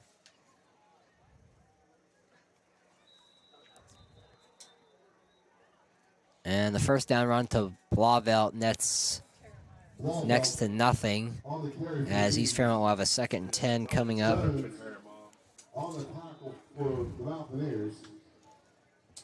What does that say? Reset that play clock. Raise the roof. Yeah. No game. John, use one of those. Use some of our sound effects. There we go. Yeah. It's interesting. So a 2nd and 10 here. Kramer in the gun. He's got Fleming to his left, and the give is going to be to Fleming. He's going to pick up a couple, so it's going to be a 3rd and long here for East Fairmont. On the carry for the Bees. Jones. And what will likely be a passing situation here for Kramer. Gain of 3. It's 3rd down and 7 for the Bees. The ball spotted at the 14-yard line. That was weird. No safety in the middle of the field, huh? One on the hash to the trip side. And Kramer's actually going to keep this one off the play fake. He's going to have the first down and a lot more. Another big run here by Rowan Kramer as he gets this ball out past the 45-yard line. A huge pickup for Rowan Kramer. And a gutsy call there by Ben Calloway to keep it on the ground on that 3rd and 7. Tell you what, impressed by how hard the quarterback runs. He can throw the ball, too. We were talking about him earlier. Sophomore kid that has some size. He can run. He can throw. Very athletic. He's got a lot of potential. So Kramer with a 34-yard run on that 3rd and 7. He's now up to over 80 yards on the ground. Here's Blauvelt, and he's going to have another nice gain as he gets around the left side. He's going to take this ball into Liberty territory to the Mountaineer 36-yard line. That's enough for another East Fairmont. First down. So we first down to 10 Bs. The ball spotted at the Liberty 31-yard line. So back-to-back quality runs there by East Fairmont. Kramer picking up 34, and then Blauvelt with the 18-yard run around the left end, and East Fairmont now has a 1st and 10 at the Liberty 31. Kramer's going to be in the gun here. Corwin to his right. He's got trips to his right side as well. He's going to throw it that way. Pass. Corwin with some lead blockers.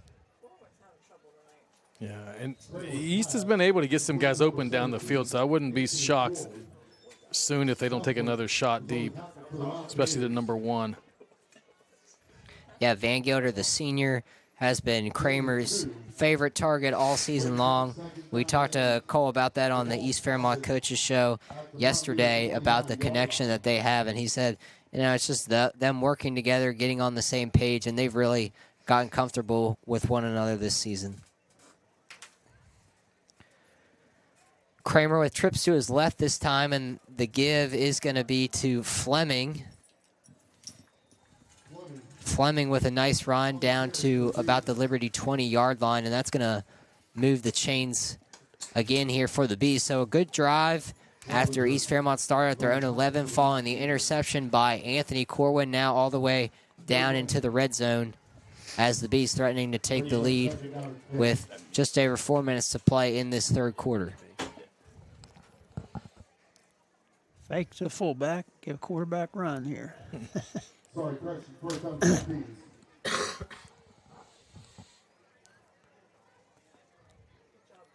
Kramer's going to give it to Fleming. Nothing doing there. This is actually going to be a loss of 1 on the play. Definitely should have kept that one, shouldn't he? Yeah, and I'm assuming they're reading that, so he has an option to probably pull that out and run with it or even throw it. Yeah, it looks like he could have pulled that, right?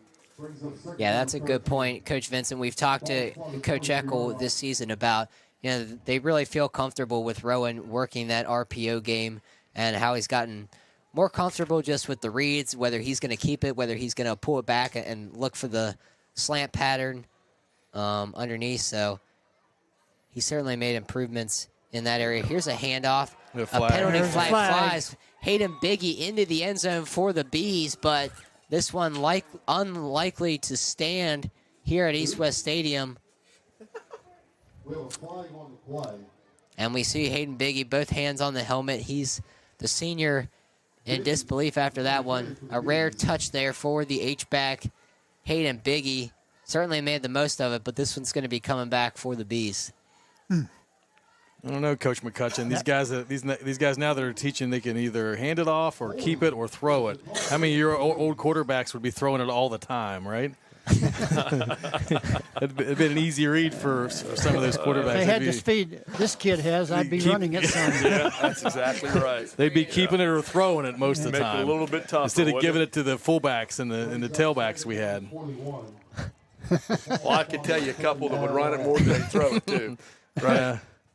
And I know a couple of them that would throw it, but they would never run it. Or if it's crunch time, I was like, no, you're running it, not me. You got it. I like the way that quarterback runs. So here's Kramer on 2nd and 21. He's going to take a deep shot. Van Gilder's down there. Oh. Hillard with a nice play on the ball. Got underneath of that route. Kramer couldn't get enough on that throw. And Van Gilder with actually a nice play to come back and prevent that ball from being intercepted. Pretty good defensive play, but I thought they would take a shot here with him at some point again because he, number one, has been able to get open. So now we have a 3rd and 21 for East Fairmont. They're at the Liberty 31. So depending on this play, we'll see what East Fairmont opts to do, whether they want to go for it or bring Carson Church out for a possible field goal. And Kramer's going to keep it. And a nice run there by Kramer. He might make this decision almost easier. So he's going to make it a harder decision, actually. So now you're going to – it's 3rd down, though, right? That's going to bring up a 4th down. So decision time here with this ball at the 17-yard line. Coach, I might run that quarterback again. I was getting ready to tell you, Coach McCutchen's getting ready to call another quarterback sweep here. So 4th and 7 officially, and this Did they jump again? Yeah, I think they did. I thought they did, but no flag flies there. They don't call that here. And now Kramer going to snap it. He's going to drop back to pass, looking end zone again. And got it. A wrestle for the ball, and River McClain brings it in. That's going to be an East Fairmont touchdown on 4th and 7. Rowan Kramer looking for McClain down the seam. There was a battle for the ball, and McClain came away with it in the back of the end zone, got his feet down. What a catch. That's a good job by the receiver. Yeah, it was. Yeah. Awareness of where he's at in the back of the end zone, right, to make a catch like that and stay in bounds. Yeah. Yeah, what a catch there by River McClain. Liberty's defensive back was in the air as a wrestling match, and the juggling act completed by McClain to give East Fairmont the lead. Church's point after attempt is up and good, and East Fairmont leads this one now 21-14 with 2:17 to play in this third quarter. There is a penalty. Looks like it's on Liberty. Coach Eccles signaling that they are declining the flag, so East Fairmont's going to take a 21-14 lead here on the touchdown pass from Rowan Kramer to River McLean, and we will be back in 60 seconds. October 23rd from 5 to 7 p.m., Middletown Homes in Fairmont will transform into Spooky Town Homes. Bring the whole family for a night of trick-or-treating fun with candy, costumes, and activities for the whole family. Explore our model homes, grab some treats, and enjoy a safe, fun-filled evening for all ages at Spooky Town Homes at Middletown Homes in Fairmont. October 23rd, 5 to 7 p.m. See you there.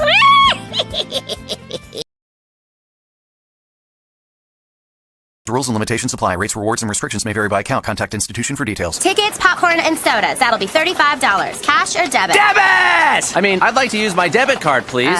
Can I do it? Okay. All right! Swiping now! What if paying with your debit card was always this exciting? Kasasa Cashback is a free checking account that pays you for everyday debit card purchases every month you qualify. Plus, with ATM withdrawal fee refunds nationwide, that's a lot of extra cash to spend on whatever you like.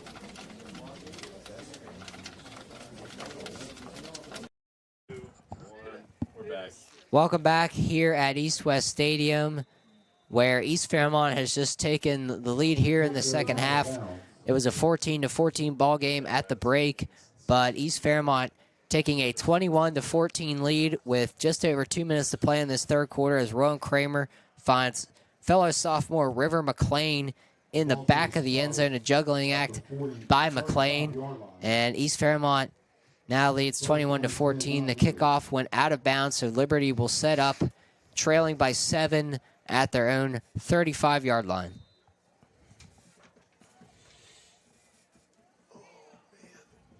It's interesting to see what Liberty tries to establish on this second drive.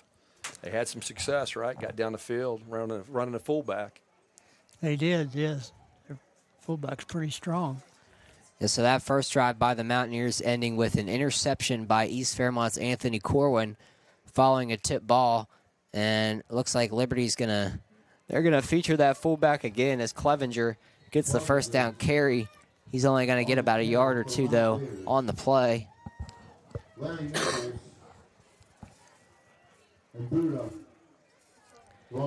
Larry Nichols and Crookshanks in on the stop for East Fairmont.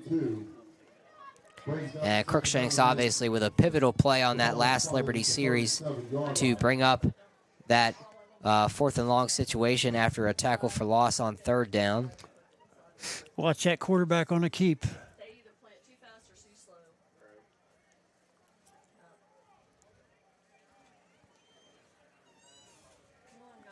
Here's the toss to Hillard. He's trying to get the edge. He is going to get there and extends the ball. He's going to have a first down, it looks like, or maybe a third and short coming up. Yep, third and about 1 coming up here for Liberty. You've been watching those pros, haven't you? Yeah, absolutely. I remember when I played backyard football with my dad, anytime I extended the ball like that, I always said, that's an automatic first down. Yes.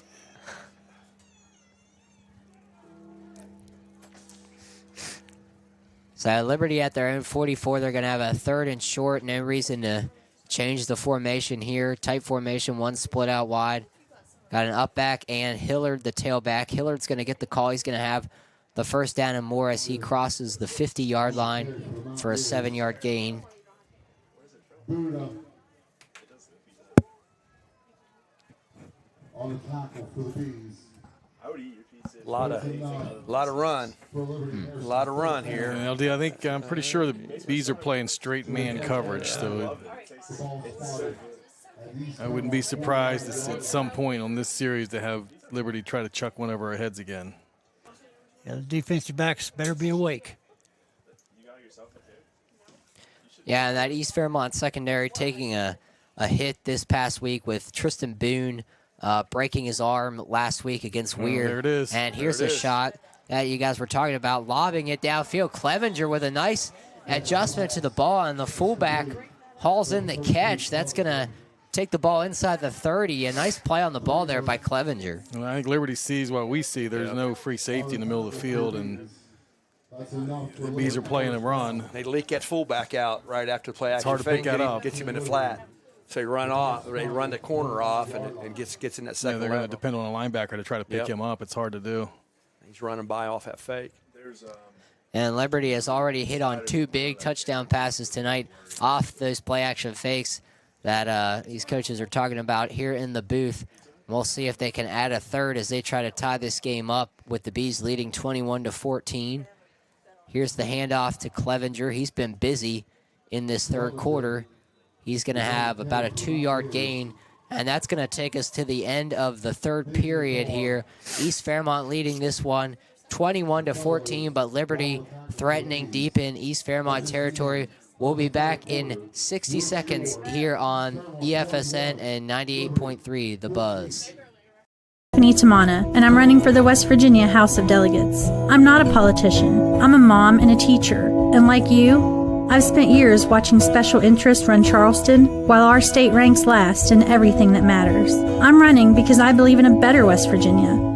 I believe that together we can build our roads, support our schools, and invest in the communities we live in. When we put West Virginians first, I know we'll stop being last. This message was paid for by Tawana for House. Bees on the Air, E-Solutions for all your residential, commercial, and industrial electrical needs. E-Solutions proudly supports East Fairmont Athletics. Let's go Bees!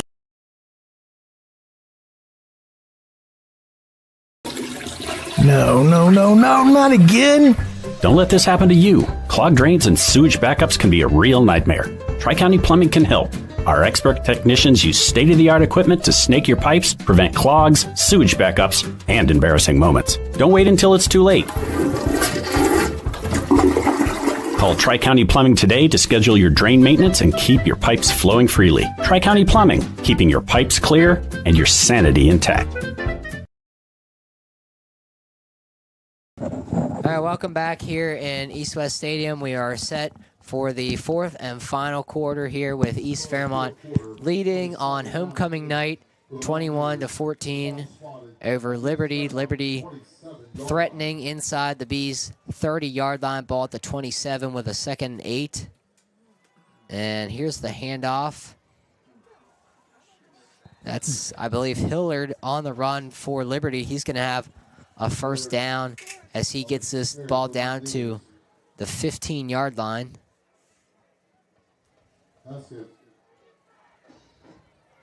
Fairmont Seniors up 49-13 on Elkins. Bridgeport's up 50-7 on Preston. Philip Barber's up 19-6 on RCB. Hey, there you go, Eddie. And I believe North Marion is getting beat by Lewis County right now in the fourth quarter. Wow, really? Wow. 14-7. It's interesting.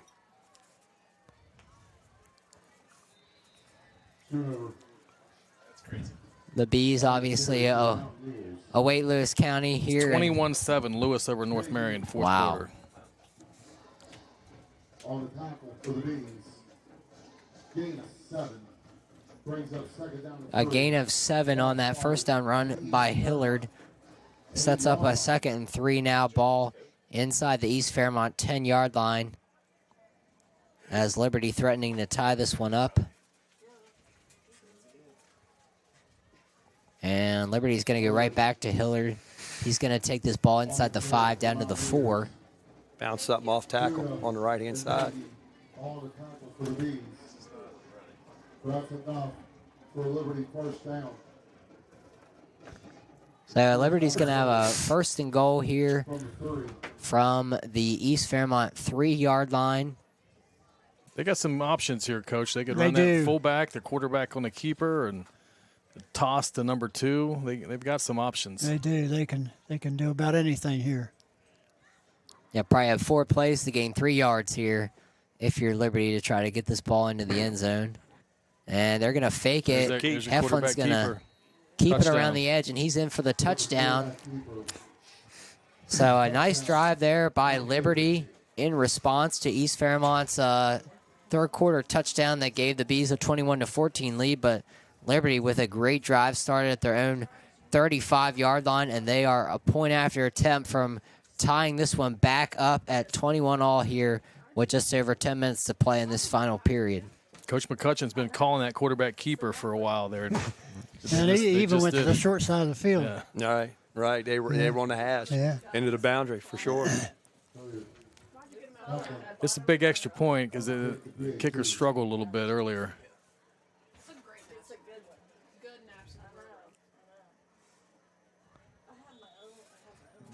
So the kick is up and good, but as you mentioned, Coach Vince, a shaky point after attempt try there, nearly blocked, didn't get a lot of height on that kick either, but it goes through nonetheless.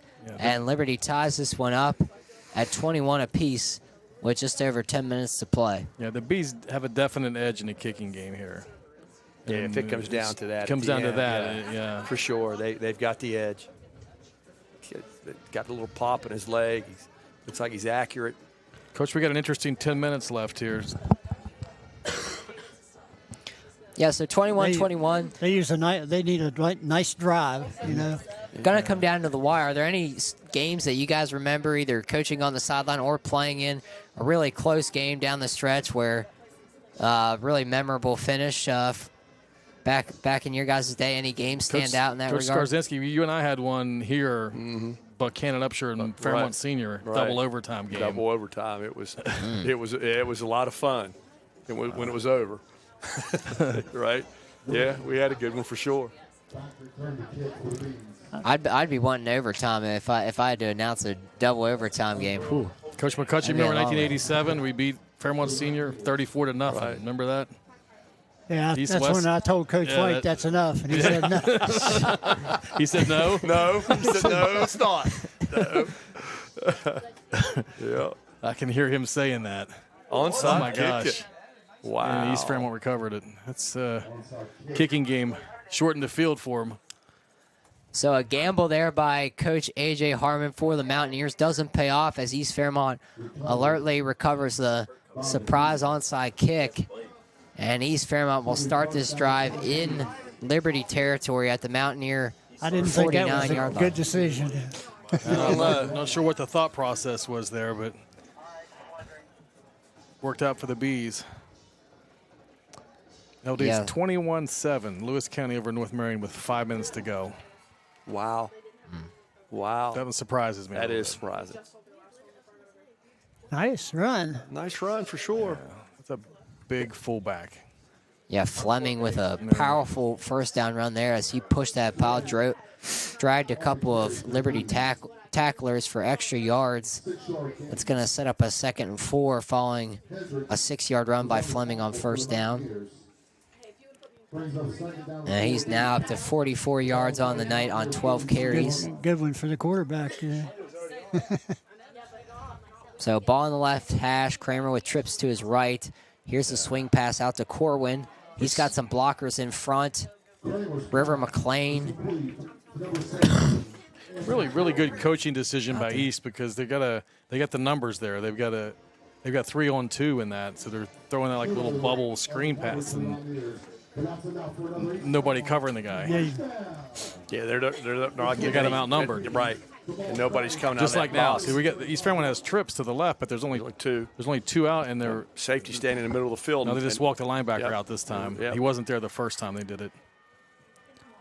And they're running to it. They're going to give this to Blauvelt to the trip side. Nice job. And he breaks into the He's got good Liberty vision, made a nice secondary. cut.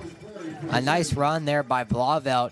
He's going to take this ball down to the Liberty 12-yard line. That's going to be a 23-yard gain for the senior around the left end. Blauvelt now up to 57 rush yards on the night on just 7 attempts.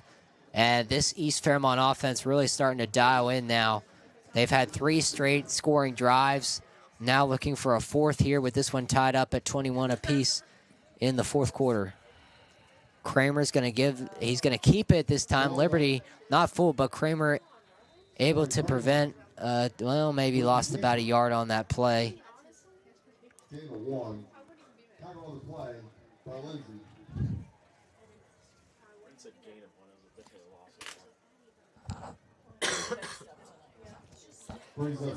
So East Fairmont, as you guys were talking, likes to use that trips formation. We see it here with trips out to the right this time So with no, the ball no in the free left safety, hash. so they're straight man coverage. Got the guy in the back Got of him the end open. zone. Oh, nice catch. Yeah. And Kramer finds ball, Van good Gilder. catch. Van Gilder mossing the Liberty defender there, going up to snatching that one out of the air. We talked about that connection. Kramer looking to the single side, and Van Gilder just going up and getting that ball. What a play by the senior receiver, and East Fairmont retakes the lead on that touchdown throw. He shortened that split up there on that hash side to give you more room in the corner of the end zone. He does a nice job for a sophomore. Yep, he really does. It was nice execution, nice design.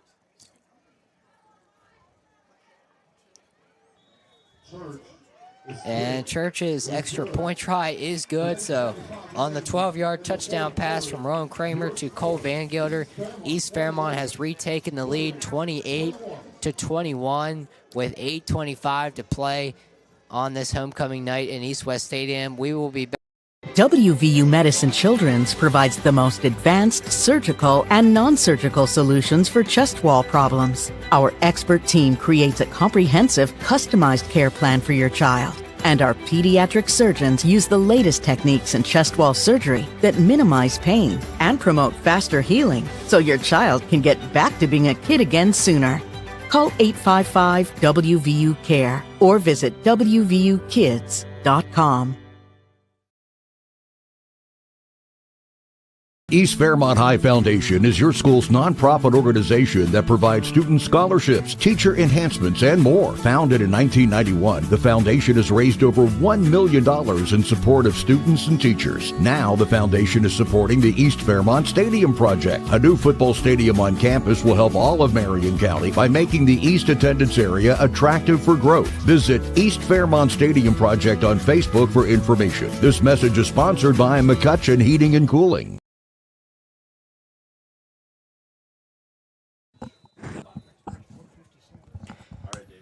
We are back here at East West Stadium. East Fairmont taking a 28-21 lead. For those of you just joining us, Rowan Kramer finding Cole Van Gilder for a 12-yard touchdown pass. I'm Brad Heltzel, the radio voice of the Bees, joined here in the booth by a lot of East Fairmont people who have made their mark on the community, certainly on the field as well. We got L.D. Skarzinski, Gary McCutchen, and Eddie Vincent in the booth here with me tonight on this homecoming game for the Bees.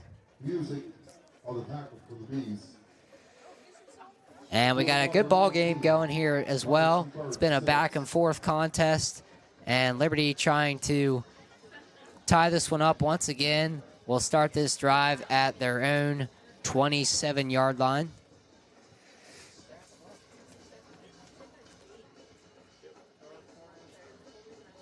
Hey, a little spread action right here now. Two right? backs, twins down here. Yeah. A little bit of a power look in the backfield. Yeah.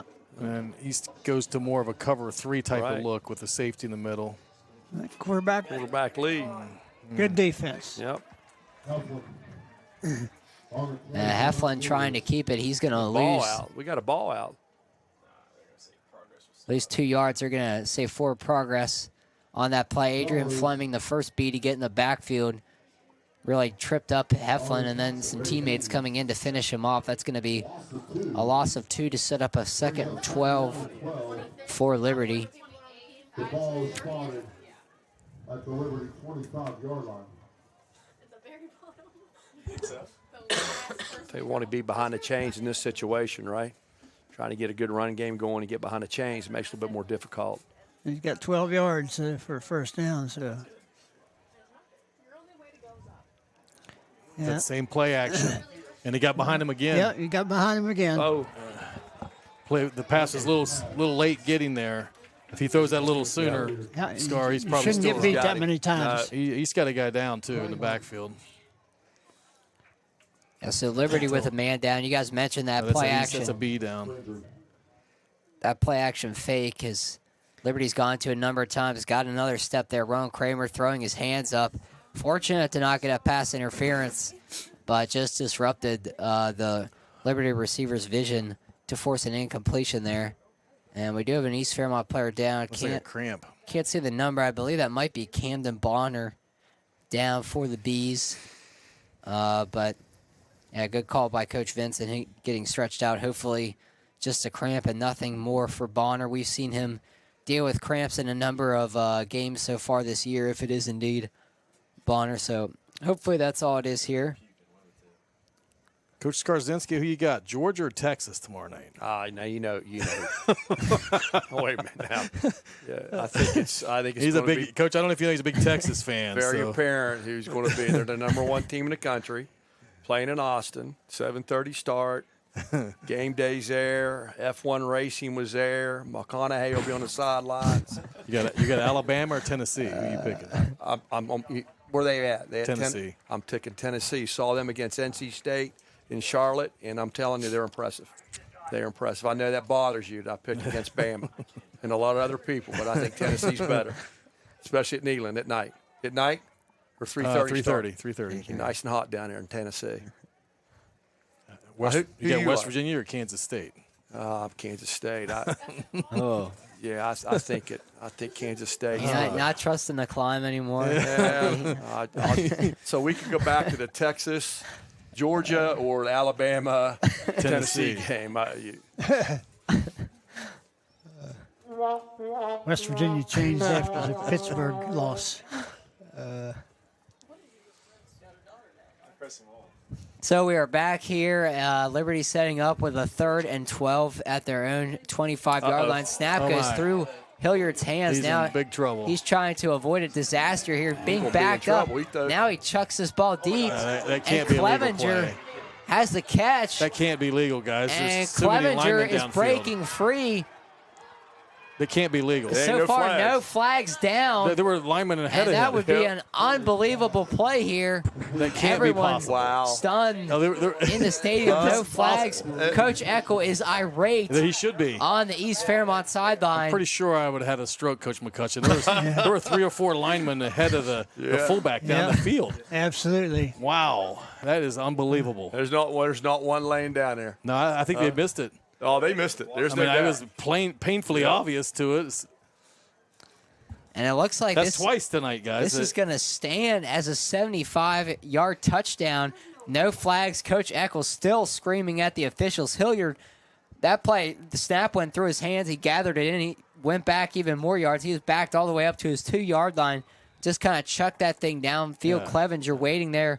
Coach, that wasn't a screen, Coach McCutchen. They can't have those guys down the field like that and throw the ball down the field like that. They were down. They had to be downfield. Yeah, a big miss there by the officials. And they are going for 2, by the way. And Coach Eckel still screaming at the officials as Heflin tries to take this around the right end. He's going to be. He is going to be in. So Liberty takes a lead here, 29-28 with 7 minutes to play. The 75-yard touchdown pass on a desperation attempt, standing, and then Heflin with the 2-point try. And what a turn of events here at East West Stadium, as Coach Eckel is still voicing his displeasure rightfully with the officials. Run that film back. Yeah, that's one of the worst missed calls I think I've seen in a long time. For sure.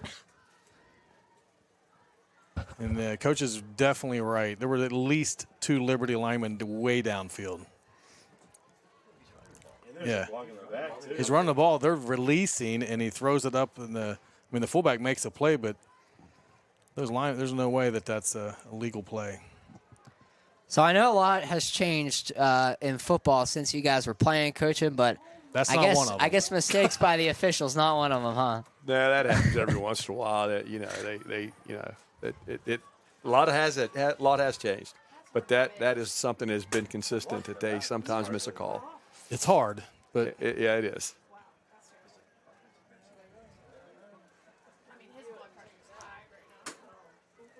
So a crazy play there with Hilliard after gathering the snap that went through his hands, backed up all the way at his 2-yard line, just desperately trying to get rid of that ball, chucking it downfield, finding Clevenger, and he had a convoy out in front.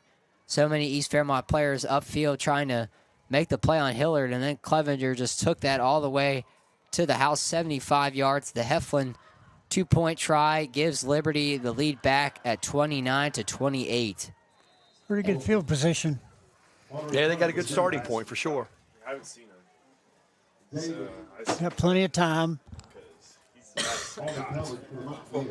And they have a kicker.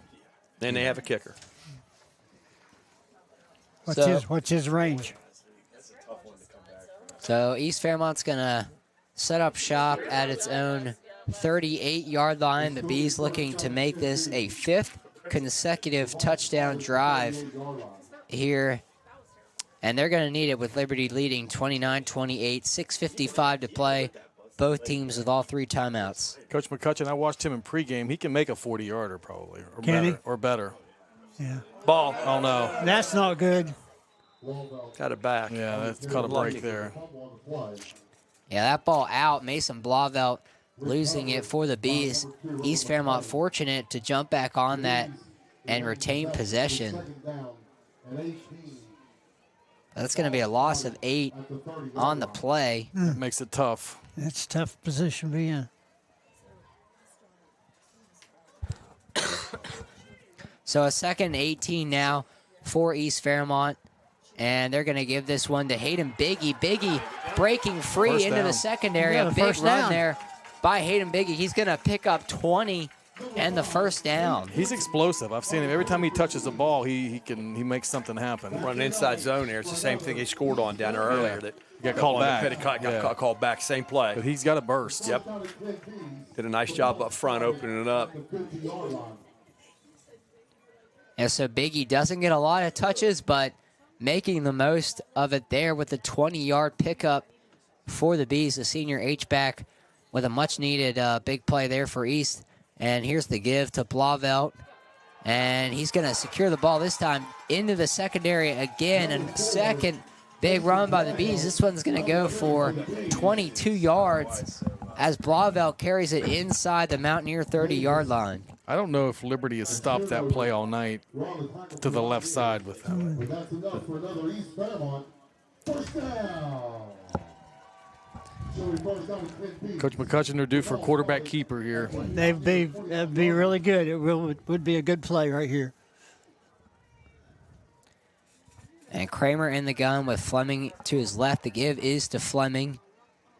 It's going to happen. Yeah. Take a look at that backside in and see what happens. That's right, what they're He's doing gotta right stay at there. It's home. there, yeah. Yep. He's down inside trying to be competitive. He's going to get caught. It's 2nd down and 7. Fairmont Senior won 56-13 over Elkins, and Bridgeport won 57-7 over Preston. Yeah, so those two teams meeting next week, I believe. That's going to be a titanic There it is, matchup Coach. in There Class it is. AAA. He just doesn't run the ball enough. Right. I'd be running him a lot more. Yeah, for sure. And he runs hard. I mean, he's strong. He's fast. Yes. He's smart. He's a smart runner. He is. Yeah, Kramer with great quickness. Two-way threat there for the Bees. He's now over 100 yards on the ground for the 2nd straight game. 103 yards on 12 carries tonight for Kramer. And East Fairmont has this ball down to the Mountaineer 17-yard line with 4:20 to play here in the 4th.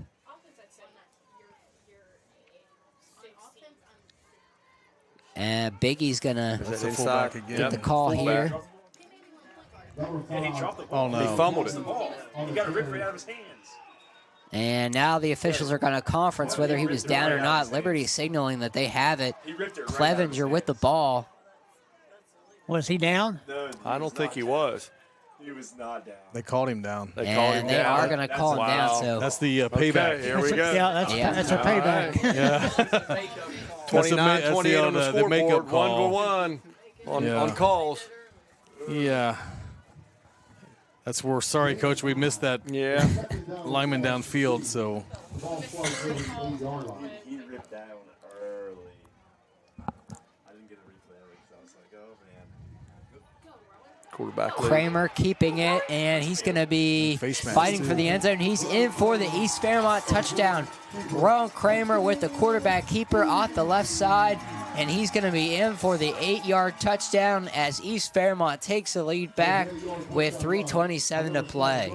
Coaches always hated scoring that quickly sometimes. Right. I was wondering, right? If you're not playing real good defense and Yep. you give them 3.5 minutes and a couple timeouts, that makes me a little nervous. And they've made some big plays. They've had some big plays, though one probably was illegal, but they've had some big plays. Well, they've had 3 long touchdown Yep. passes. Don't let anyone get behind you. Right? As deep as the deepest receiver. As wide as the widest, Yep. as deep as the deepest. Right. And East Fairmont's going to keep the offense on the field. The score right now 34-29, so they're going to try to make this a 7-point game with the 2-point try here. I think that's a good call. Yeah, absolutely. Yeah. You're going to have to. Even though Liberty kicking game's not real solid, I think this makes them where they.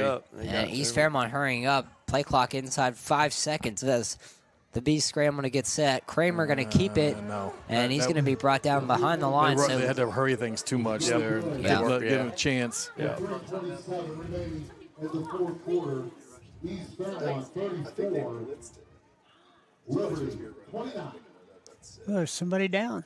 Yeah, you got a Liberty player down. So that 2-point try fails for East Fairmont, but the Bees retake the lead nonetheless at 34-29 with 3:27 to play in this one. We'll take a quick 30-second break here and come back. Looking for your forever home? Why not build your dream home in Frederick Place? Conveniently located close to I-68 in Brookhaven, Frederick Place is the perfect community for anyone who wants peace and quiet, but also to be close to it all. But don't wait. There are only a few beautiful lots left. Call Vision Homes at 304-296-0024 or visit AskVisionHomes.com to see how easy it is to build a house you're proud to call home. Vision Homes, building a house you're proud to call home. Rules and limitations apply. Rates, rewards, and restrictions may vary by account. Contact institution for details. Tickets, popcorn, and sodas. That'll be $35. Cash or debit? Debit! I mean, I'd like to use my debit card, please. Can I do it? Okay. All right! Swiping now! What if paying with your debit card was always this exciting? Kasasa Cashback is a free checking account that pays you for everyday debit card purchases every month you qualify. Plus, with ATM withdrawal fee refunds nationwide, that's a lot of extra cash to spend on whatever you like.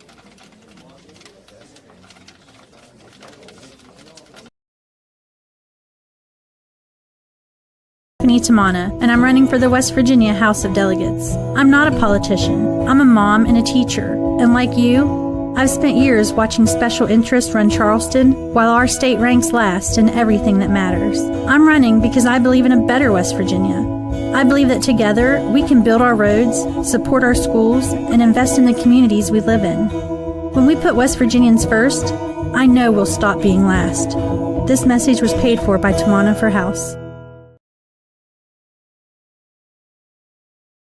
The kids showered and off to school, husband's off to work, time for a nice hot bath. Ah! Cold water! Don't let a cold bath ruin your day. Tri-County Plumbing is here to help. Our expert technicians can install a new hot water heater so you can enjoy a warm and relaxing bath whenever you want. And our team is dedicated to providing fast and reliable service. We serve Mon, Marion, and Preston counties, and our team is dedicated to providing fast and reliable service. Don't wait any longer. Call Tri-County Plumbing today or online at tricounty-pc.com. Tri-County Plumbing, keeping your water hot and your day.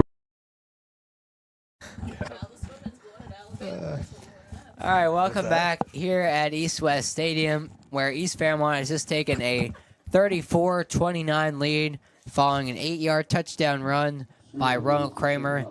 Liberty player injured on the 2-point try as the Mountaineers did stop the Bees, and he is now being helped off the field, so we'll be set up for the kickoff here shortly. But 3:27 to play. Both teams with all 3 timeouts remaining. Liberty's going to be trailing by 5 as they are going to receive this ball back temporarily. So what do you guys expect to see here from the Mountaineers? You got 3:27 to work with. Obviously, their bread and butter is their ground game. We've seen them go to play action and hit on some big plays, but nothing really in terms of a conventional passing game so far by Liberty. So what are you expecting to see here on this offensive series by the Mountaineers? think They're going to try to get by the defensive backs because they've been able to do it. If they're not patient, they'll try that. They got time to run their offense, I think, and use their timeouts.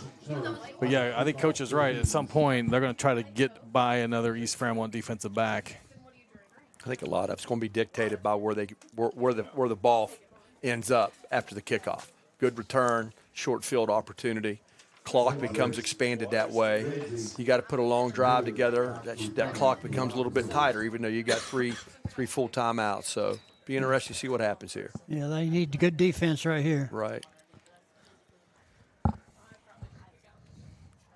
So here's Church lining up the kick, and Church got a big leg on him. He's going to send the returner back to the 5-yard line. Good job. Van Gelder down there early for the Bees, and Liberty's going to start this drive with difficult field position, going to be inside their own 20 to start this. 3:19 to play, 3 timeouts to work with, but the Mountaineers do need a touchdown here, and they're going to start this drive at their own 16-yard line. The ball spotted at the 16-yard line. First and 10. So Liberty looking for their 3rd straight touchdown drive, trying to keep pace with East Fairmont, which has now scored on 5 consecutive drives here. So the East Fairmont offense has certainly been doing its job. We'll see if the Bees defense can step up and make a stand here. Good start. Good defensive start there. Yeah, Hillard's run gets about 2 yards on that play, and East Fairmont will take that every time as the clock now ticks under 3 minutes to play in this one. Yeah, they're going to have to speed up their pace a little bit. Right. And I'm sure that East will be playing a little looser in the secondary. But I still think they're playing man. It's Don't let them get behind you. Yeah, Corwin giving a lot of quarterback sweep cushion on the lone receiver. Here's Heflin again on that sweep short. play. So it's going to be 3rd and about 3. Yeah, they're going to have to do something else. Yeah, they can't run it all the way.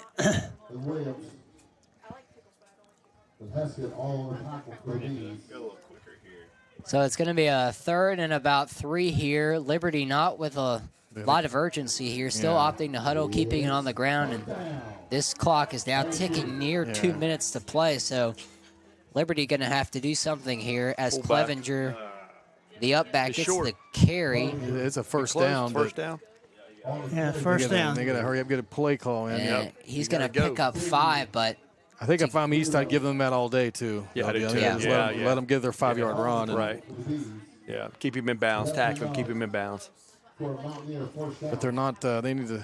If I'm Liberty, I think you're right. Speed it up a little, sense of urgency a little bit.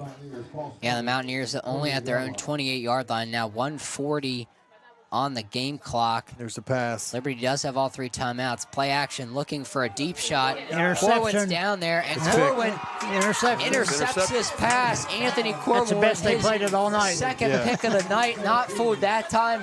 Kramer and Corwin both down there for the Bees, and Corwin with the play on the ball to bring in that interception. And East Fairmont is 1 first down away now from wrapping this one up. Yeah, they could just about run it out. Liberty's got some timeouts.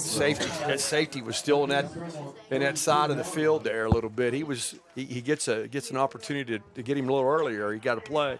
Lewis County won 21-15 over North Marion. Wow. So a big one coming up in a couple weeks for the Bees as they will take on Lewis County in 2 weeks at Fairmont State in a game that will have major playoff implications, it appears, as Lewis County gets a big win tonight and East Fairmont on the verge of moving to 4-3 themselves as Kramer keeps his one. Stay in bounds. And he's run out of bounds, so a mistake there by the sophomore as he runs out of bounds on that first down run. It's the worst thing he could have done. Yeah. Stay in bounds. Go down. Stay in bounds. Those yards aren't important.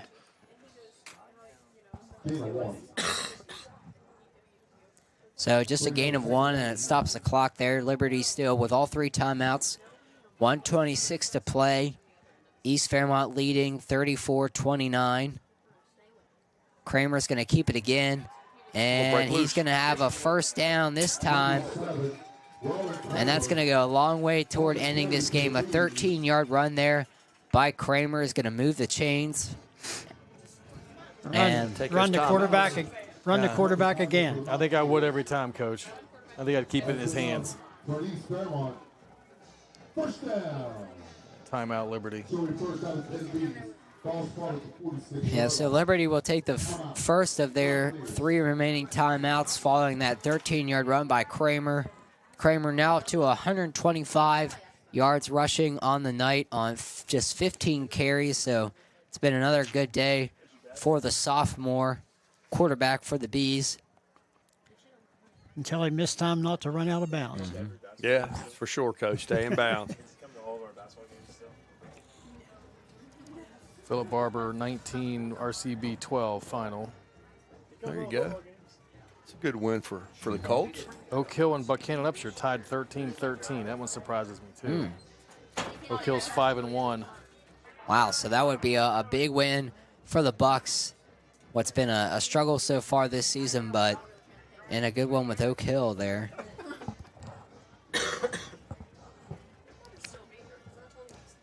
And East Fairmont on the cusp of collecting win number 4 on the season in what is a big game here tonight on homecoming night. The ball. Yeah, you think the Bees keeping this one on the ground. Liberty 2 timeouts to work with here, but East Fairmont with a 1st and 10. The give is to Fleming. Go down. Don't try to get too much here. Right. Go down, protect the ball, make them burn their time. They got 1 left. Got 1 timeout left. So worst case is Liberty's going to get the ball back with about 20 seconds or so. All right.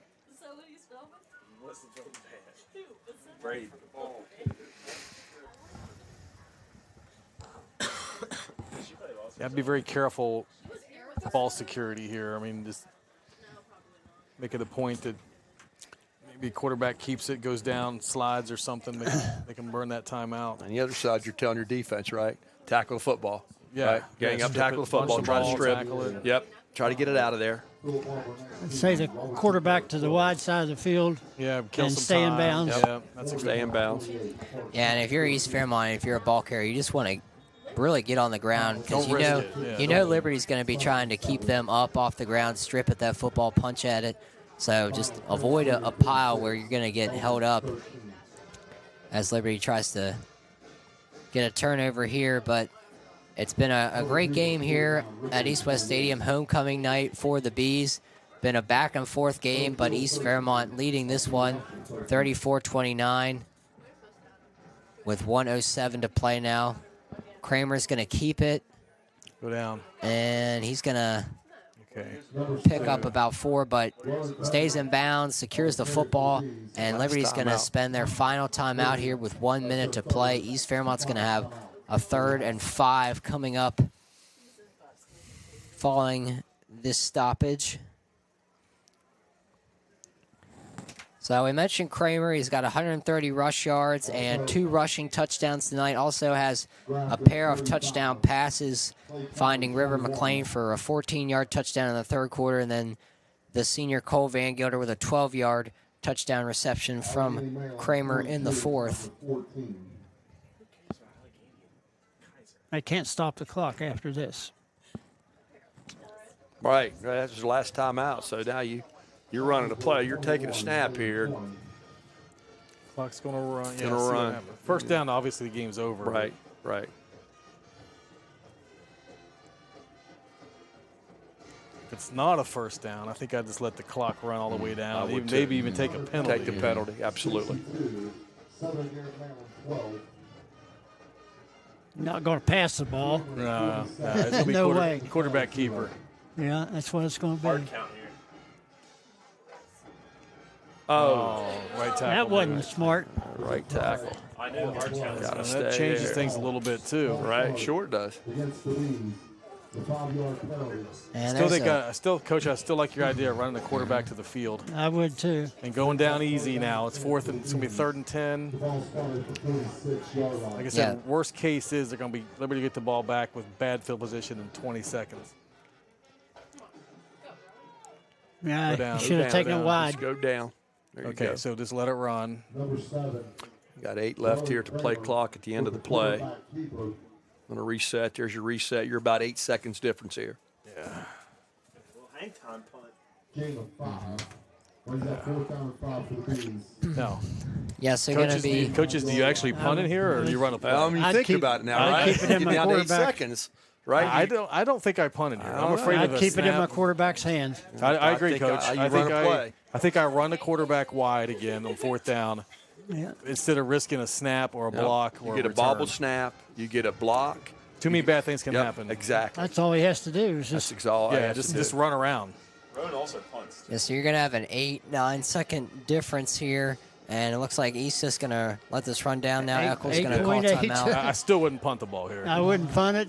I would just I'm going to take the snap and run around for 3 or 4 or 5 seconds. Put it in the hands of your quarterback. Right. So, yeah, you have 8.8 seconds to play. And producer John making an astute point that Rowan Kramer is the Bees punter as well. So you got your quarterback and your punter. So you're not just trotting a kid out there who doesn't handle the ball much in these types of situations. So even if you want to maybe act like you're going to run a play to run some time off and then just have him do a little pooch punt, you have options here certainly. Let's be afraid of a bad snap. Yeah, I think I'd take a snap. Yeah. That's like from the 60s. And let the quarterback run it out. I mean, you can probably run 4 or 5 seconds around at worst case. Then you give him one snap. So 8.8 seconds to play. East Fairmont with a 4th and 5 at the Liberty 49. It looks like he's going to punt. Looks like he's going to punt it. Got a kid loosening his leg up coming on the field. Going to returner. Got number 2 back as a returner. And this is going to be Church punting the ball, not Kramer. So we've seen both of them punt at times this season. East Fairmont just going to line up in their standard punt formation. Liberty certainly coming after it. Church gets it away, and that's exactly what you wanted for the Bees. This ball's going to roll, and that's actually going to be the ball game right there. You have to feel that if you're Liberty. So East Fairmont is going to take a 34-29 victory here on homecoming night as they come back to defeat the Liberty Mountaineers. East Fairmont will move to 4-3 on the season, score a big victory here tonight as they will remain in the thick of the playoff race in Class AAA. Liberty, meanwhile, their playoff hopes take a hit here tonight. They'll fall to 4-4 on the season in Class AA, but a big win for the Bees here on homecoming night. Yeah, it's a good win. Homecoming. Every one of them's a good one, right? Every one of them's a good win. Well, hey, thank you all. That was fun. That was fun. Yeah, absolutely. So I want to thank everybody for joining us tonight. Thanks to LD Skarzinski, Gary McCutchen, Eddie Vincent, 3 guys who have certainly made their imprint on East Fairmont football over the years, be it as a player, as a coach, and now certainly with all they do within the community as well. So thank you guys for joining us. Really honored to have you in the booth tonight. Really a special night here at East West Stadium to have you guys on the broadcast. So we certainly appreciate you stopping by. You guys have a great setup here. You do a good job. Thank you. This is nice. You do a great job, Bowman. Even you, Bowman, you've done a nice job over here with these buttons and everything. Coach, great seeing you, as always. Coach Vincent, I'm going to just say, I hate to say this to you, but I think the Vols get you tomorrow. I think the Vols get you tomorrow. All right, so that is a 34-29 victory. The Bees will be off next week, and then they will close the season with a game against Lewis County at Fairmont State, and then it's East-West week to cap the season. So 2 more games on the slate now for the Bees. We will see you in 2 weeks on EFSN and 98.3 The Buzz. Thank you for joining us tonight, and good night from East-West Stadium. Contracting, North Central West Virginia's general contractor, focused on the areas of additions, finished carpentry, electrical, kitchen and bath, decks, garages, and more, serving Marion and the surrounding counties. To schedule an estimate, call Ron at 304-534-2473. Viking Contracting, a veteran-owned and operated business.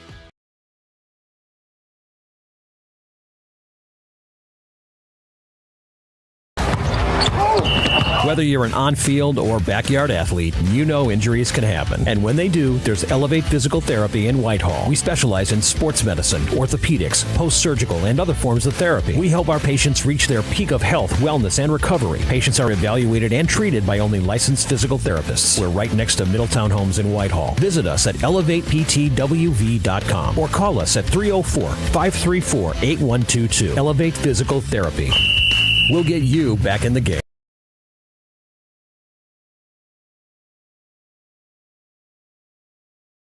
Gold Graphics in Morgantown, West Virginia is your one stop for all of your local high school and middle school needs. From shirts and jackets to hats and blankets and so much more, Blue and Gold Graphics has you covered.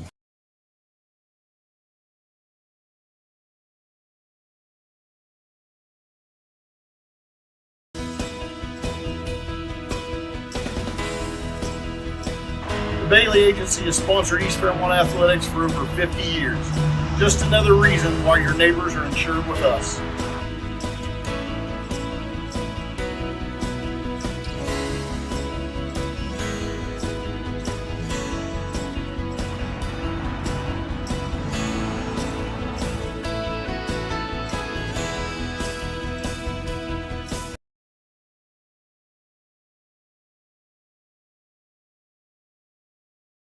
College is worth the investment, and so are you. You deserve an affordable, quality education, teacher mentors who really care, and a rewarding career. You deserve Fairmont State University. Explore your worth at fairmontstate.edu.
Back here at East West Stadium, we will give a quick recap here. East Fairmont winning on homecoming night, scoring a big victory over the visiting Liberty Mountaineers. The Bees taking this one 34-29.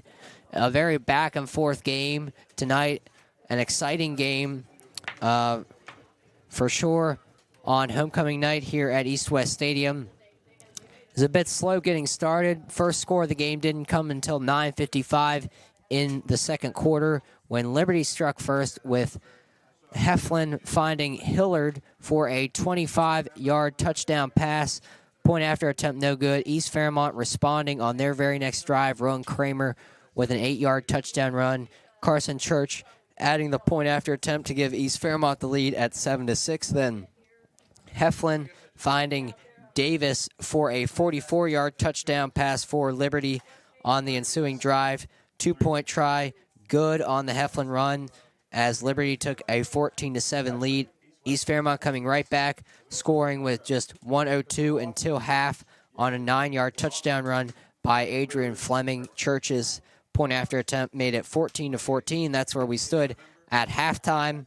Coming out in the third quarter, East Fairmont took the lead On their first drive of the second half, Rowan Kramer finding River McLean for a 14-yard touchdown pass. McLean with a juggling act, completing the catch. Church's PAT made it 21-14 in favor of the Bees, but Liberty coming right back with a response, and Heflin scored on a 3-yard touchdown run.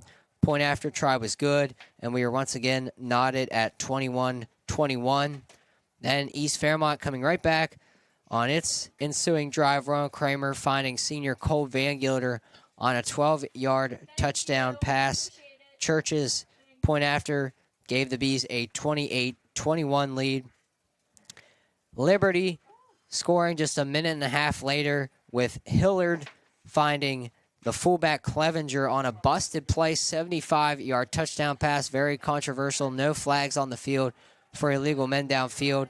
Heflin's run made it a 29-28 game in favor of the Mountaineers on a shocking play, but East Fairmont coming right back, scoring yet again as the Bees end the night with 5 straight touchdown scoring drives. Ron Kramer with an 8-yard touchdown run. Point after try failed on the 2-point conversion attempt, but no harm, no foul as the East Fairmont defense got a stop on the ensuing series. Anthony Corwin with his second interception of the night really ends this one for the Bees. A couple of stats for you this evening. Ron Kramer once again leading East Fairmont through the air and on the ground. The sophomore quarterback accounting for 4 total touchdowns on the night, 2 rushing, 2 passing. Kramer finished with a team-high 135 yards rushing on 17 carries. He also completed 7 of 10 passes for 69 yards with 2 touchdowns and an interception. Mason Blauvelt, the senior, added 75 yards rushing on 9 carries for East Fairmont. Adrian Fleming with 47 rush yards on 14 attempts, and Hayden Biggie with 29 rush yards on 2 carries for the Bees. Receiving-wise, it was River McLean, the sophomore, leading East Fairmont, 2 catches for 34 yards and the aforementioned 14-yard touchdown. Cole Van Gilder, the senior, also coming up with 2 grabs for 17 yards and a touchdown, and Anthony Corwin with 3 catches for 18 yards for the Bees. And we also mentioned Corwin with 2 big interceptions on the night to lead East Fairmont defensively. For Liberty, meanwhile, Heflin with 37 yards rushing on 10 carries on the ground. He also completed 5 of 14 passes for 109 yards with a pair of touchdowns and a pair of interceptions.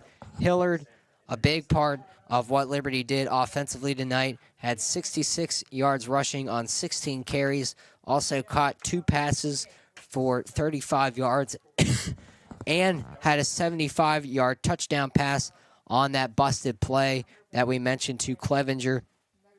Clevenger, the leading receiver for the Mountaineers, had 3 catches for 105 yards and a touchdown. He also rushed 7 times tonight for 35 yards.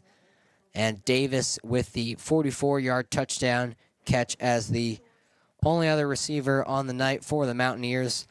So a back-and-forth game, quality contest here between 2 Big Ten rivals. Coach Eckel moves to 3-2 all-time against Liberty in what will be the final matchup between these 2 programs, as the Mountaineers will be closing their doors at the end of this school year. So East Fairmont will win the all-time series 16-12 as the Bees take the 28th and final matchup here at East West Stadium by a score of 34-29 on homecoming night. The Bees will be off next week, and then they will be back on the field for a matchup with Lewis County. That game will be played at Fairmont State. Will certainly be a big matchup in Class AAA as the playoff race heats up. EFSM will be there to cover that game at Fairmont State against the Minutemen. We will also have the coaches show coming up this week as well, and be on the lookout for other sporting events as the fall sports season turns to the postseason. So thank you for joining us tonight, and we will see you on our future EFSM broadcasts. Thank you, and good night from East West Stadium.